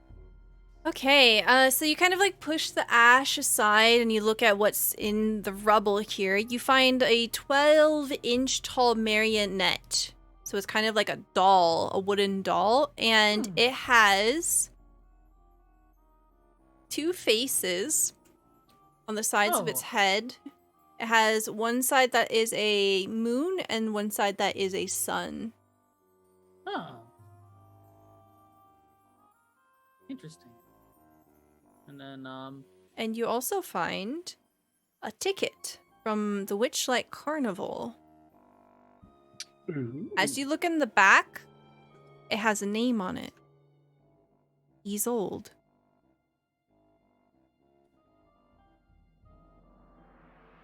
You don't know who that is. okay. Everyone starts You're like, trying to desperately remember. Notes. No, this is the first time we're encountering this name. Someone... And Go ahead. Go ahead. sorry. No, go ahead. You find 3 spell scrolls that are tied together with a lute Ooh. string.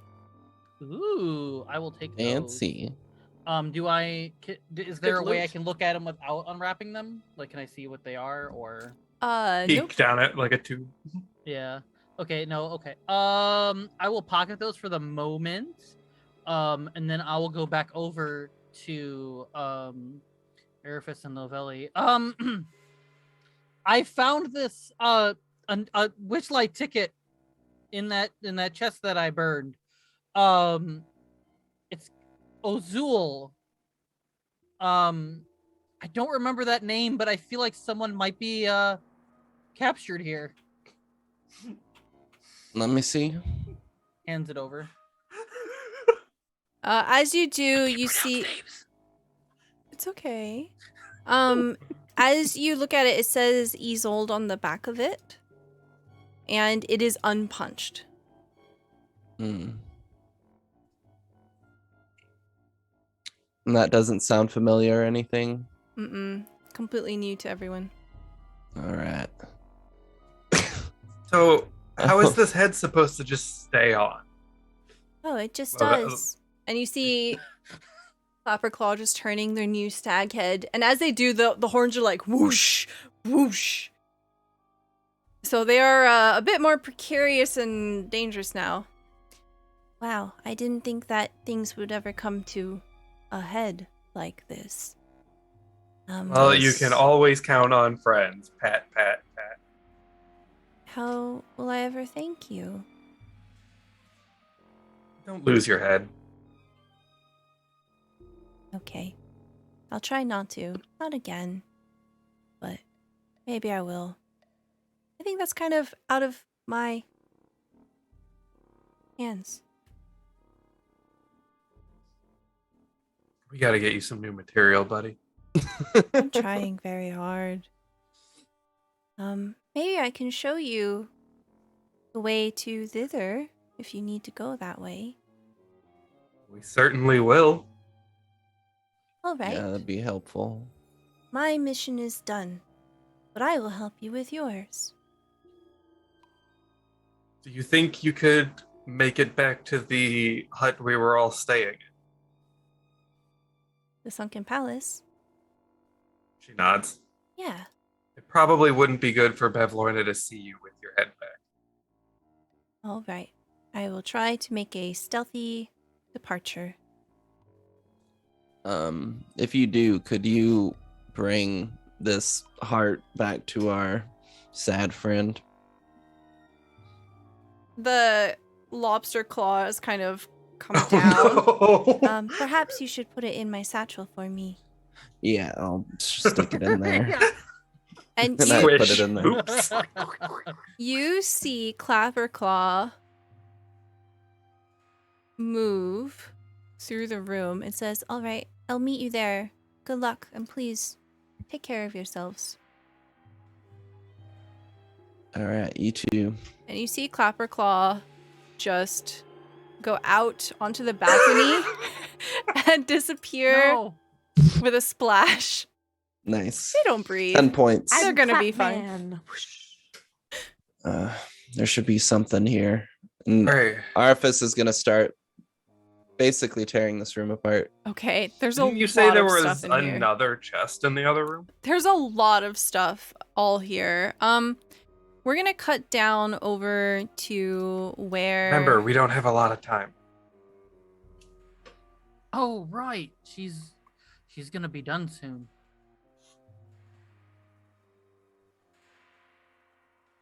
Down here, Kalik, you vault down and you're looking around. Roll me investigation or survival.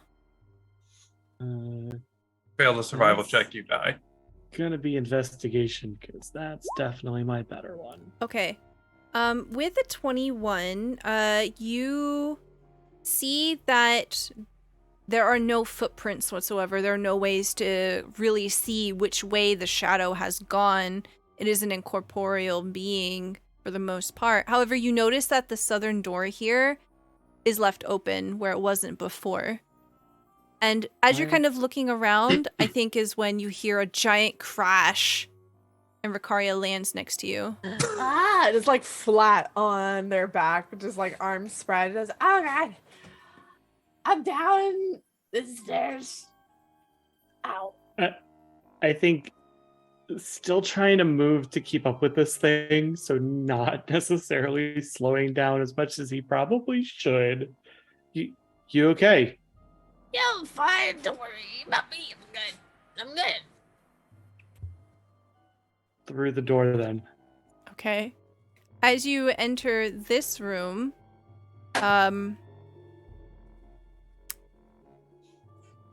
you, roll me another investigation check. This time at disadvantage because you didn't come up here with the others. You had come up here Okay. on the other staircase. Investigation. Okay, 10. So you see two open doors. You see a door to the north here and the door to the east. They're both open. So I was in this room the last time we were here, so I should know the one to the east goes to a balcony. Mm-hmm. Yeah, that's reasonable. Okay.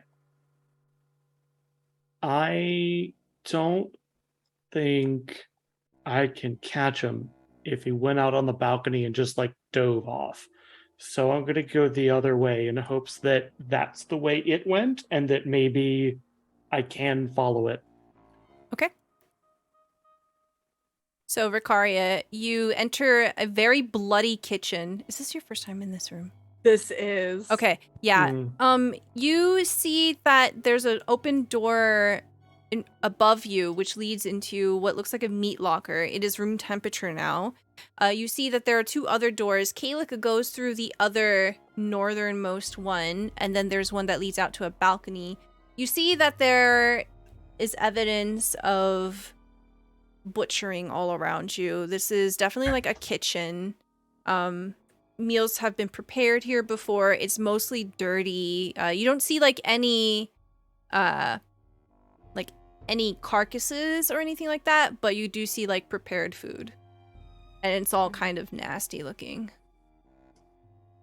I think as Ricaria had been like on her back by the bottom of the stairs, as she like rolled to get up, that's when she wild shaped back into a wolf and just kind of rolled up onto all 4s and started chasing, and then kind of skidded to a stop in this room.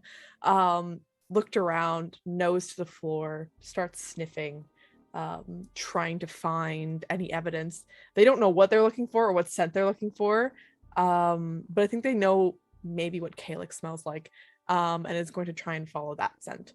Okay, yeah, I don't think you have to roll for this. You absolutely tell that Kalik has gone through the north door and is heading downstairs.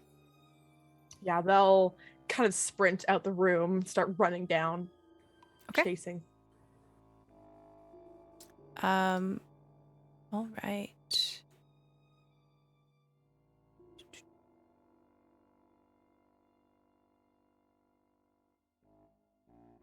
I catch up with him so bad.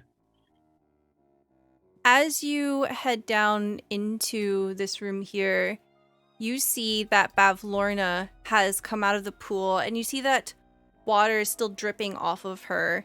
And she looks at you, Kalik, and says, Hot. Huh? Oh, hot. I was like, what? Yeah. No. She's a hag. Oops, I accidentally put Ricaria on the map layer. Part of the... Okay. Cool. Oh no, you're part of the scenery. So you see Bavlorna is kind of heading towards you, and Ricaria in wolf form bursts through the door behind you. Oh, so it seems that you have come to greet me just in time. Very good. Perhaps we can begin negotiations. Oof.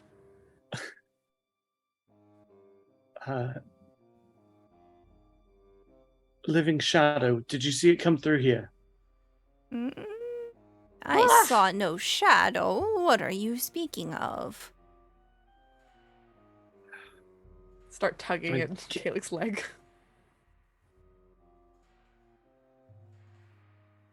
I'm trying to decide if I feel like we know each other well enough that I might know what you're trying to indicate.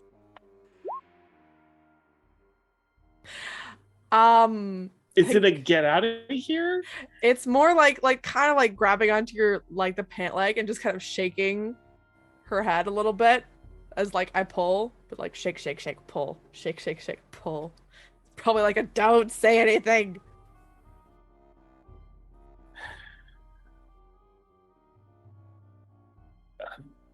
Sure, I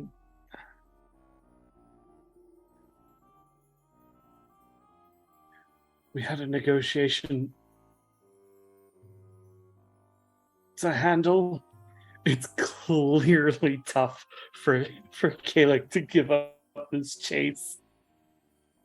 Yes, if you move out of the way, I can lead you into my den where we can have some tea.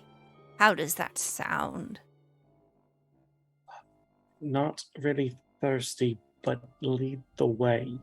All right. You see Bavlorna just kind of looks down at you, Ricaria, in your wolf form. Just kind of sneers a little bit.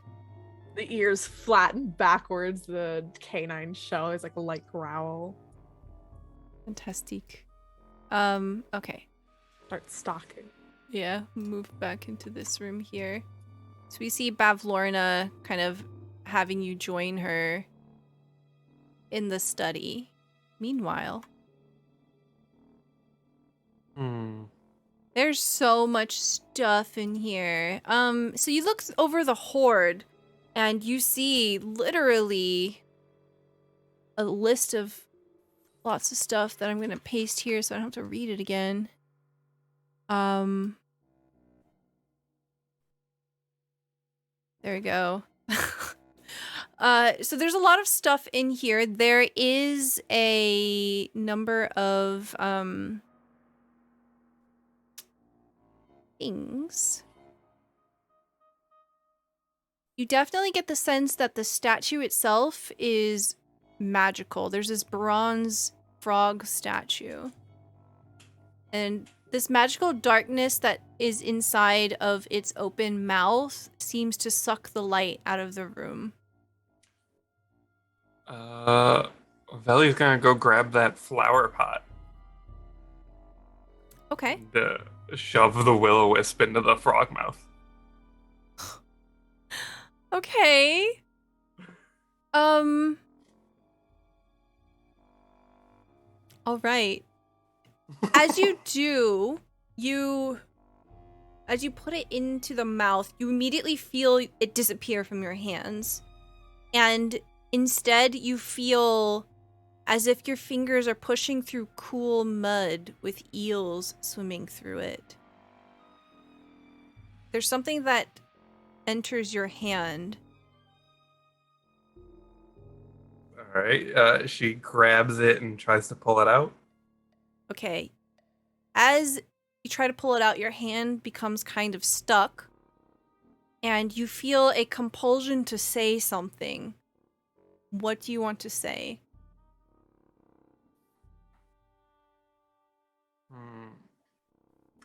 Is there any, like, specific thing that I'm feeling? Or just that I have a desire to speak? You have a desire, if you get the sense that it will not let you go until you say something. So you feel compelled that you have to say something? Were there any other weird phrases we learned outside of Spittlespew? Mm-mm. That munch. Hey, Araphus, my hand's stuck. Oh, I think it wants me to, like, say a password or something. I don't know any passwords, I don't think. Did you try a password?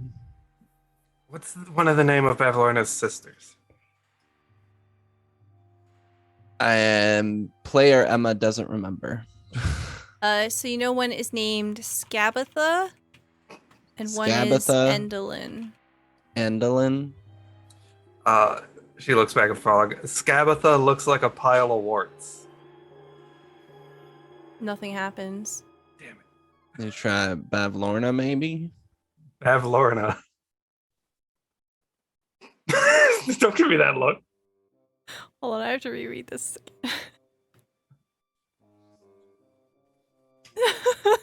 You know your best friend's an idiot. Don't give me that look. Okay,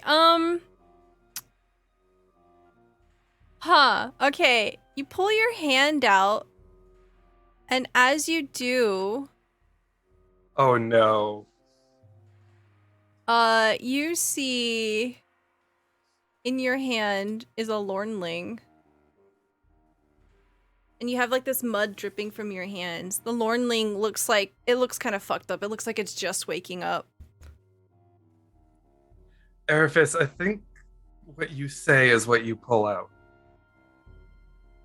I mean, you didn't pull out This is a Bavlorna's mini sisters Bavlorna. or anything.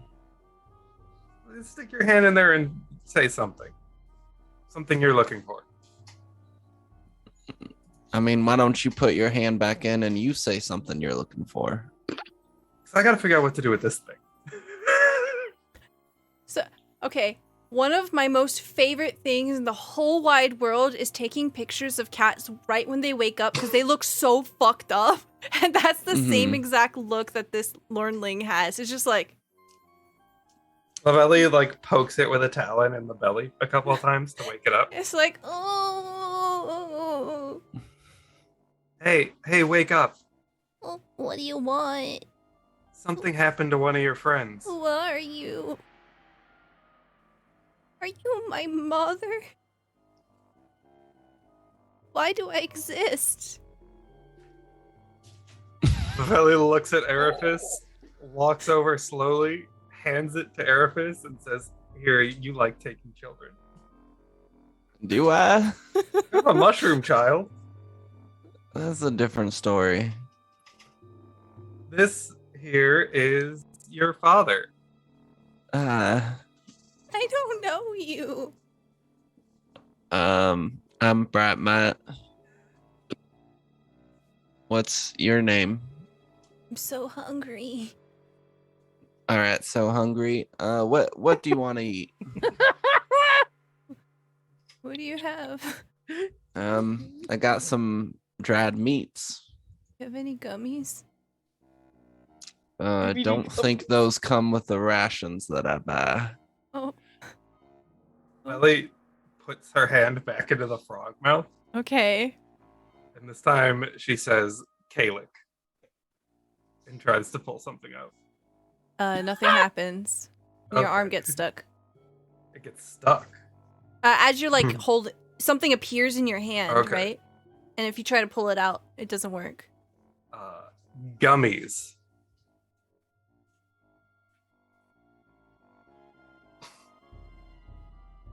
Does that do anything?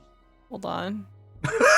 Gosh. You're using this in ways that's not meant to be used, so I have to use my DM brain to like rule of cool some shit. I mean, that sounds like me. So funny. Yeah. Yeah, you have literal worms in your hand. Literal worms. Gummy All right. worms. She holds Like not that made to out of Araphus. sugar worms. She holds that out to Araphus. Do you want worms? I guess. Cool. Here's worms.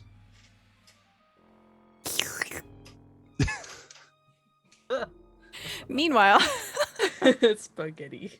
Spaghetti. Very well. We will begin negotiations. Where's your friend with the hat? I was speaking with them. To be quite honest, I'm not entirely sure where they are. Black. We didn't enter with them. Oh, I suppose so. Right, well, what can Bavlorna do for you? Well, my understanding is they did come here to return some things which belong to you. Did they not? Yes, that is right. So, here is my proposal. As you have proven yourselves worthy to conduct business with me, I will restore all that which was lost from you in the very specific sense of these things that you lost, and nothing more. I shall request of you to steal something from my sister. Your sister, you say? She lives out in thither in Loom Lurch, and I would like you to go acquire for me her portrait.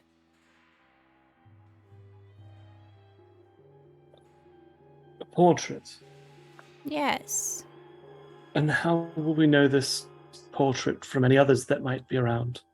Oh, you will see it very well. It is displayed in a circular room in the heart of Loomlurch. I will not give you any more information unless you agree upon this.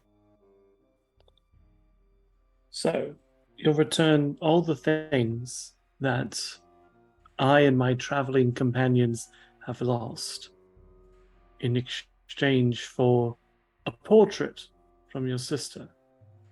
The things that you have lost in which that I possess, yes. You see, that becomes a bit of a dealing problem, because I don't know quite what you have on hand. You may be offering me entirely nothing. Well, you may be more specific with what you want, then. I feel that falls upon you. You've said you'll return that which you have the power to return, but what do you have the power to return? Kalik is 100% buying time for his friends. Gotcha. Roll me a God. persuasion check. Okay. With sex appeal. I'll get puppy dog, guys. Okay, at advantage. Right, change At that 6 advantage. into a 3. 9. 17. Yes, puppy eyes. Nice. Lorna begins to enter a very bookkeeping kind of mode, and you are absolutely calling all of her attention here.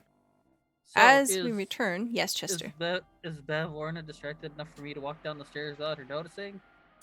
You can roll me a stealth check. I do think, mostly because it is a reasonable position to be in while discussing a deal, Kalik probably is in the other armchair here. Yeah. Also sort of forcing her to turn away from the stairs. Yeah, that makes perfect sense. So still stealth, because my original idea was to do minor illusion again and have something go down the stairs to kind of catch her attention so I could sneak down. But All right, Chester, come on. Okay.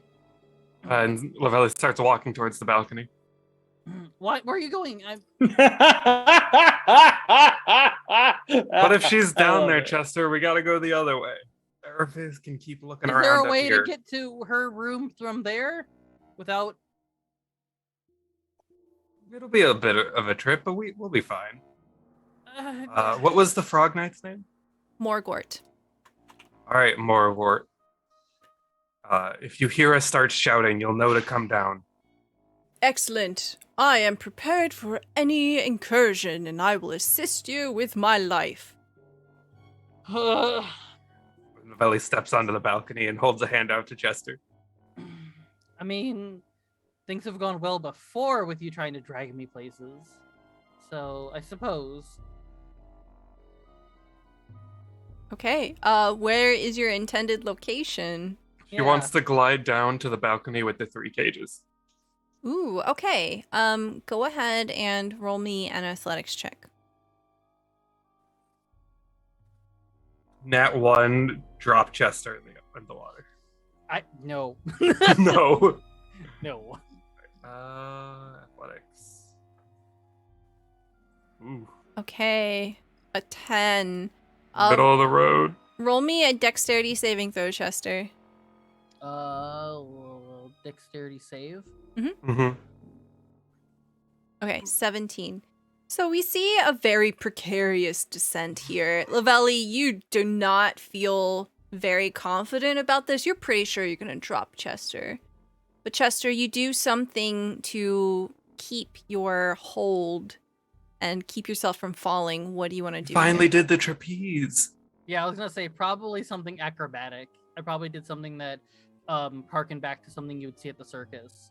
Because as soon as Chester kind of saw where Lavelli wanted to go, Chester was like, "Oh, I know what I can do to help," and then he sort of helps. Yeah.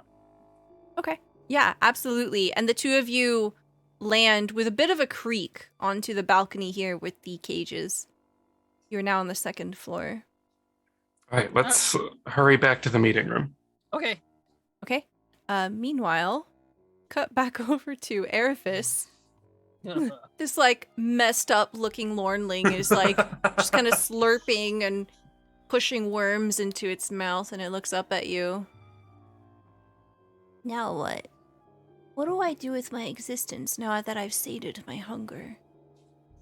You get to really do anything you want. Why would I do that? Because you have life, and life is a gift, and life is something that you get to choose what you do with.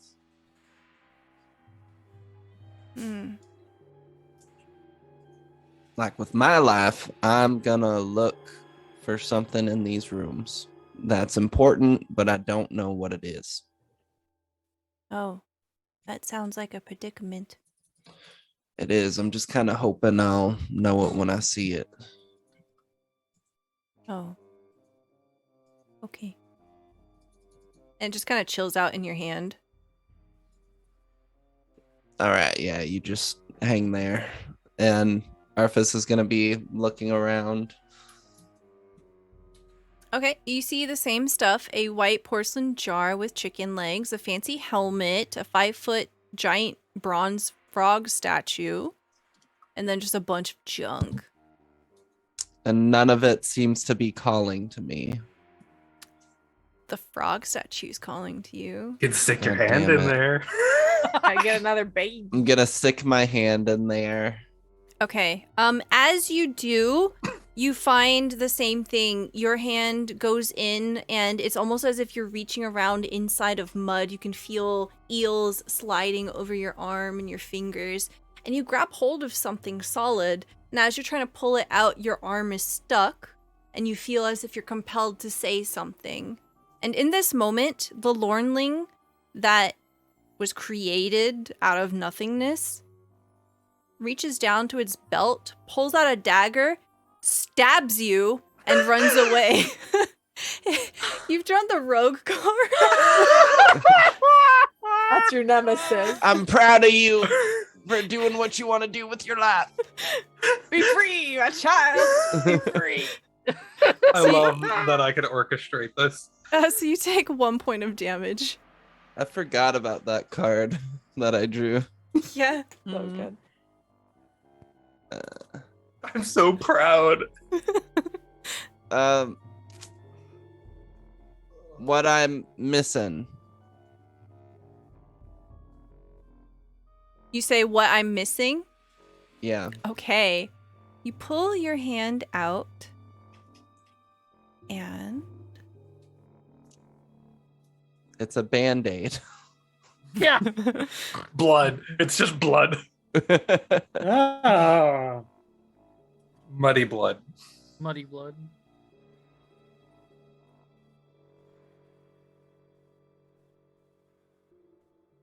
okay. You reach into it, and as you pull out your hand and say what I'm missing,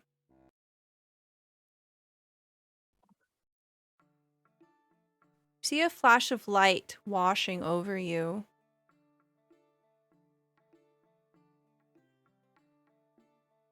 Araphus, what is it that you want most in the entire world?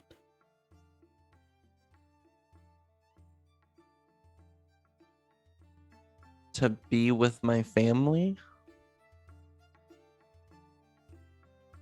Unless you mean like a physical like thing.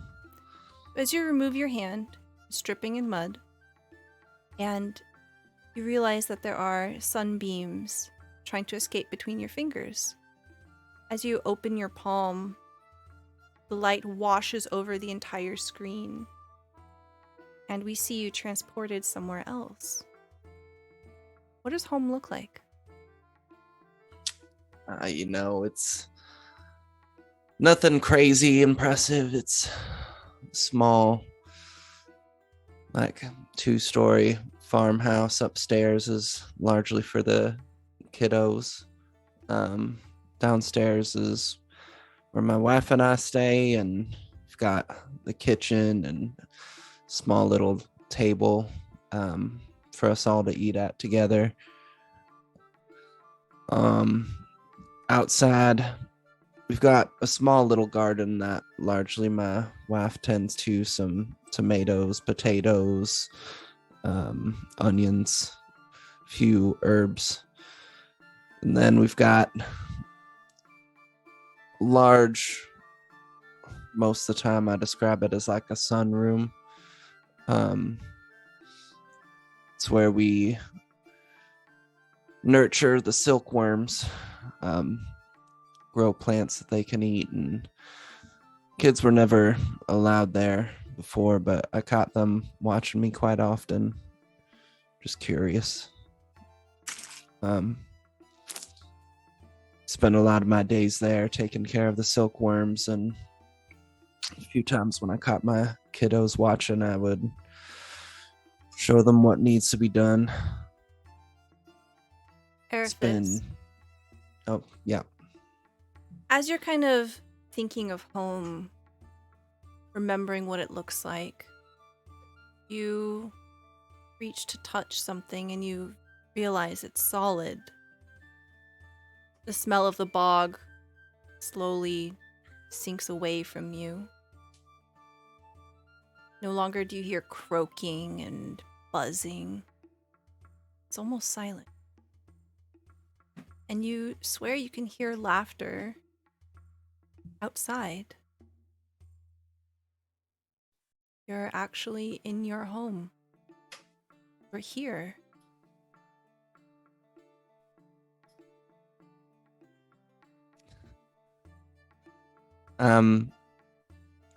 Immediately moving towards that door. Tell us what we see as we draw a close to the final chapter of Araphus. Araphus, excitement on his face. He was standing in the kitchen before. It's midday.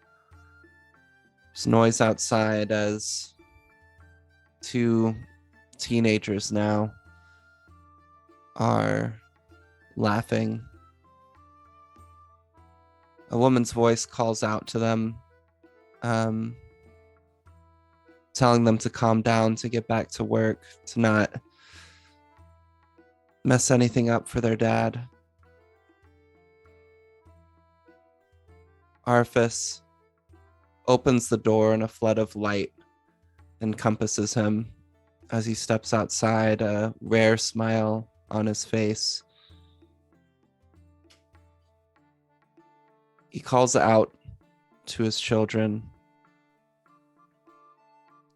and they look back at him with a confused expression. They turn towards their mother. Mother stands up, looking towards Araphus. Who are you? A terrified expression crosses his face. And that's where we're going to end his story. And that is where we're going to end tonight's session. And now no one is happy. Wow. No happy ending. Thank you so much, everyone, for being here. Really appreciate it. I'm sorry, Zombie. I meant to say that there was another thing. You have drawn the key card. Ooh. The bowl that you formed from your hyper magic is that I totally stuck in my bag. You totally stuck it in your bag. It is a bowl of commanding water elementals. While this bowl is filled with water, you can use an action to speak the bowl's command word to summon a water elemental, as if you had the conjure elemental spell. You can't use this bowl the same way again until next dawn. The bowl is about 1 foot in diameter and half as deep. It weighs 3 pounds and holds about 3 gallons. Okay, cool. Yeah, so go ahead and add that to your inventory. And it looks cool. And it looks you kind of made this item. Maybe it was like the perfect set of circumstances to do so. Don't know. But we're going to go around and tell you who we are, where you can find us, and what our favorite part was.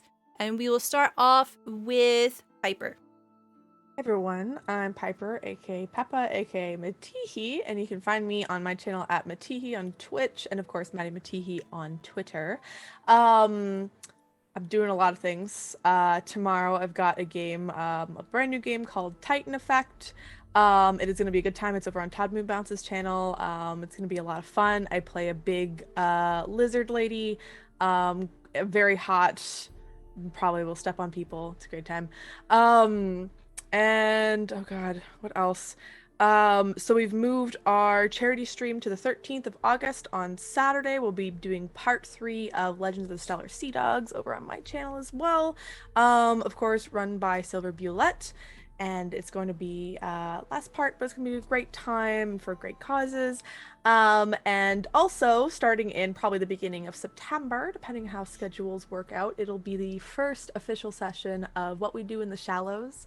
I am so very excited. It's going to be a great time. I'm sending out a few more emails today just for confirmation and just notices and stuff like that. But very, very excited. It's going to be a great time. And my favorite moment of the night, I think, was the baby Lornling. And, you know, of course, it's the effects of not pulling out. And we have a tiny child. And that's... Yeah. Yep. It was the And I'm then so it proud of stabs you. you. I'm so proud of you. I mean, it's classic literature, right? The you know, stabbing your father trope. Yeah. Stabbing your surrogate father because your mother immediately passed you away. Goodbye. You were okay. Anyway, thank you. Next, we have Vertigo Cross. Hello, Vertigo. I mostly just hang around on stream, play video games, either by myself or with friends, whatever I'm really feeling like at the time. On Mondays, I'm with Stella, my bestest friend ever, and we play video games and try to flirt with whatever is possible. It's true. We literally try to turn everything into a romance simulator. It's the best thing ever. Mm-hmm.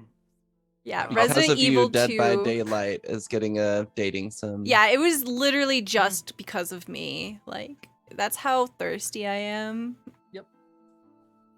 My favorite part is the running theme of Lavelli failing to lockpick things and just smashing it open. You did a nat 20 on that. That was so funny. Oh my god.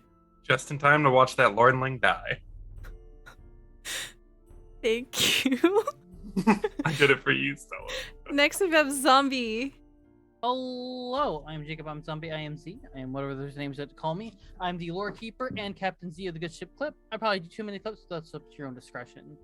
Oh, good lord. Favorite moment of today. I just, you know what? I don't embrace the chaos enough that I should. So I liked Chester just going up and saying, yeah, fuck it, and just kicking the chest. That was great. I gotta learn to be more chaotic with that character. And then obviously the ending scene with Araphus was really nice. I really, really, really enjoyed that. You can find me on Twitter at ZombieFighter89. If you go to that Twitter, a pinned tweet will be a little card that was made by Lady May, and I'm very thankful for it. It is shows you that I can do audio editing, video editing, Twitch clipping, any of that stuff. I can be hired for that. It's great. Monday nights at 10 p.m. Eastern, I am with Mr. Matthew over there. We do the Knights of Nirvana thing, and we talk about nerdy news and all kinds of stuff. And especially after this week, there was a lot of news because San Diego Comic-Con's like, here's all of the movies. So that was a lot of fun. And if I may add a personal thing for me, in 2 days, on Friday, July 29th, is my birthday. So very, very, very graciously happy that Stella made sort of a community day. So anyone who wants to come by, I think we're starting 3-4 p.m. ish time. Anyone who wants to stop by, we're going to be doing golf with your friends, Jackbox games, and then it was brought up a little while ago. Later on that night, I think we're going to be playing some Dibba-Da. So it'll be pretty fun. We might change games. Dead by Daylight's kind of awful right now. Oh, okay. Well, then never mind. I detract everything I said. Well, we could do in-houses, maybe. Oh, no, we'll figure it out. Sorry. Okay, no worries. Sorry. I went by what was on the schedule. I'm sorry. Matt V and I played some Dead by Daylight like the other day, and it is really crunchy right now. Okay. Because they changed a lot of stuff. We got curb stomped and not like a sexy way. No. Okay. Zero sexy. I am up for whatever we want to trade it off of. I don't care. I mean, yeah, it don't matter. I'm more hyped anyway about the Jackbox anyway. Yeah, if you want to come play with us, all you gotta do is just hop in the Discord. It's gonna be open invite. Anyone can come hang out. It's not gonna be streamed. It's gonna be nice and cozy. But you're welcome to join us. Yeah, Thank you. Next we have Matthew. Hey guys, I'm Matthew, or Beast Shoot Holmes is how you'll find me on the internet most places. As Jacob mentioned, we do a Monday night YouTube series, Knights of Nerdvana. Love for you guys to join us. Since it was just brought up, if you check out Stella's Discord, Jacob's always really good about posting a link when we're about to get started on Monday nights, so you'll make sure that you always catch us. I was also going to say the Lornling was my favorite part, but I was thinking of the other Lornling that was like, I'm up too high and my blanket's up here, because that was fucking adorable. That was going to be mine. Dang it. I tried to give you a different child, and you were like, be what you want to be. B-A-R-B-I-E. Yeah, I should have said, be the other Lornling. That was really cute. Awesome. Thank you. Next we have, for the last time on this show, Emma. Hi, it's me, Emma, for the last time on this show. You can find me on Twitch and Twitter at Emma Panada. On Twitch, we have a couple of D&D games going. One Curse of Strahd game run by Piper, and one Ravenloft game run by me. I am also writing a TTRPG called All of the Witches, and I'm announcing the Kickstarter date this Sunday, and then I will have a playtest ready version available at Gen Con. So I'm going to be running it there for friends and really whoever else wants to try it. So if you see me at Gen Con or you're going, say hi. But it's been a lot of fun playing on this game. I think my second session, I proposed to Piper on stream, and then now my last session, we're getting married next week. So it's kind of come full circle. That was the only reason I played this game, was to just Get for married. the interim space between me and Piper being engaged and married. So haha, suckers. That's not true. But it's been a lot of fun. I'm excited to see who steps into this fifth spot and what they kind of do with it and what they bring to the table. It's going to be real fun. I think that it's already filled. Oh, really? Yeah, I think it filled up during our break. So Oh, gosh. we'll give some information as soon as I figure it out. I didn't read anything. But we did open up the seat earlier today, and I think it's already full. Wow. Everyone's gonna miss you, Emma. We're gonna miss you. Thanks. My favorite part, See you again. I liked the baby Lornling. That was really cute and adorable. And I liked the baby Lornling that stabbed me. And I liked finding Clapperclaw's head. Yes. Oh my gosh. Finally to fruition. The head. Ella, Yes. But did they give you any art of Clapperclaw with their head? I don't think so. There's actually no. So the reason why I was stumbling when you started putting the head on was there are no notes about what happens when Clapperclaw gets their head. Huh. that's They weird. turn into a deer and run off into the wind. I wish they had art. Let me show everyone the art again. That's surprising for how detailed the Witchlight has been. You give Clapperclaw their head back, and then They when jump put it out a on, window. Bavlorna melts. Bavlorna melts and just Then we win. disappears, and then you become Yeah. a level 20 dragon. Yeah. Yeah, that's what I like, was thinking. Oh, like I that. forgot to say that part. Shit. After Araphus's You- wife was like, "Who are you?" I'm a he dragon, gains bitch. 20 Rah. levels in dragon and then flies away. Yeah. And then she recognizes it and be like, oh yeah. And then the kids turn I into remember dragons that and fly away, scaly too. ass. I also love doing like sad or bittersweet goodbyes for characters, so that was fun. I wasn't expecting, because we knew that Emma was going to leave, and it was either going to be this session or next session. And I kind of in my brain thought that maybe like there was a certain point that I thought would be perfect for Araphus to leave. But once you said like what I'm missing, I was like, I think this is it. I think this will be Super cool. valid. Yeah. Yeah. And then you're I just like I'm it. glad I gone. could push Araphus into shoving their hand into the frog mouth. But Stella, who are I you? also think it's and gonna- what was your favorite? Yeah, who are you, Stella? Hi, I'm Stella Muna. This is my channel. Yay. If you want to play Dungeons and Dragons and other TTRPGs, you should join the Discord or follow. Mhm. You too could get married in one of Stella's games. Yeah, if you want to you get do. married on my stream, fuck Yeah. it, do it. That's cute. Hi, I'm a TTRPG producer and performer. This has been the Wild Beyond the Witchlight, one of our Patreon games. Our Patreon games directly, all funds that we get for our Patreon go directly to paying people for our special events. We recently did an amazing all-Asian Monster of the Week 3-shot. Thank you so much for all of your support, everyone. Everyone that showed up, everyone that interacted with the social media, all of the tips that we received, all of the people in chat and in the Discord that were hyping up everything. Thank you so much. It was such a lovely thing.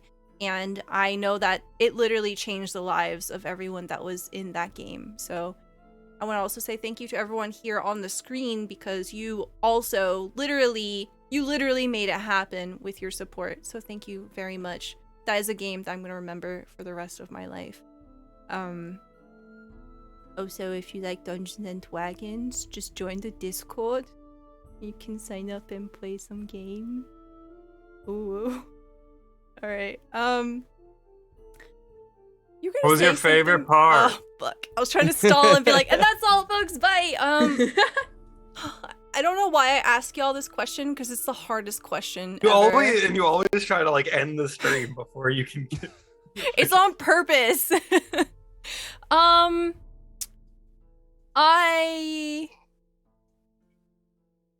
don't know. It was just such a good. I really liked the way that the party split and everyone kind of like went in their own way and investigated.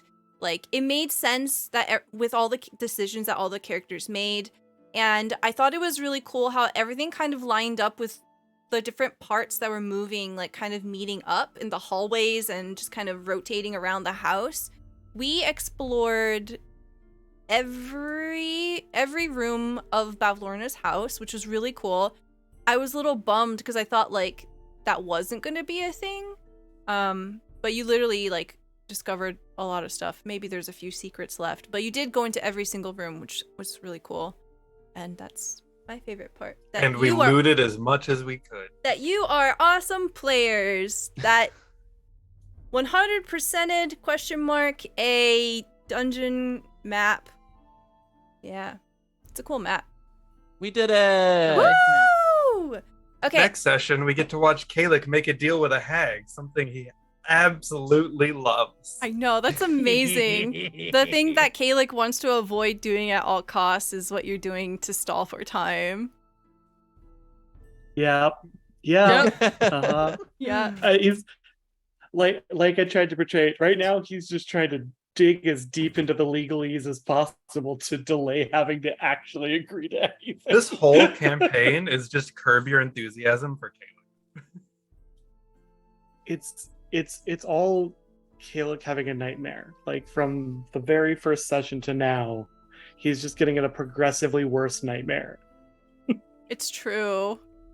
But welcome to adventuring, buddy.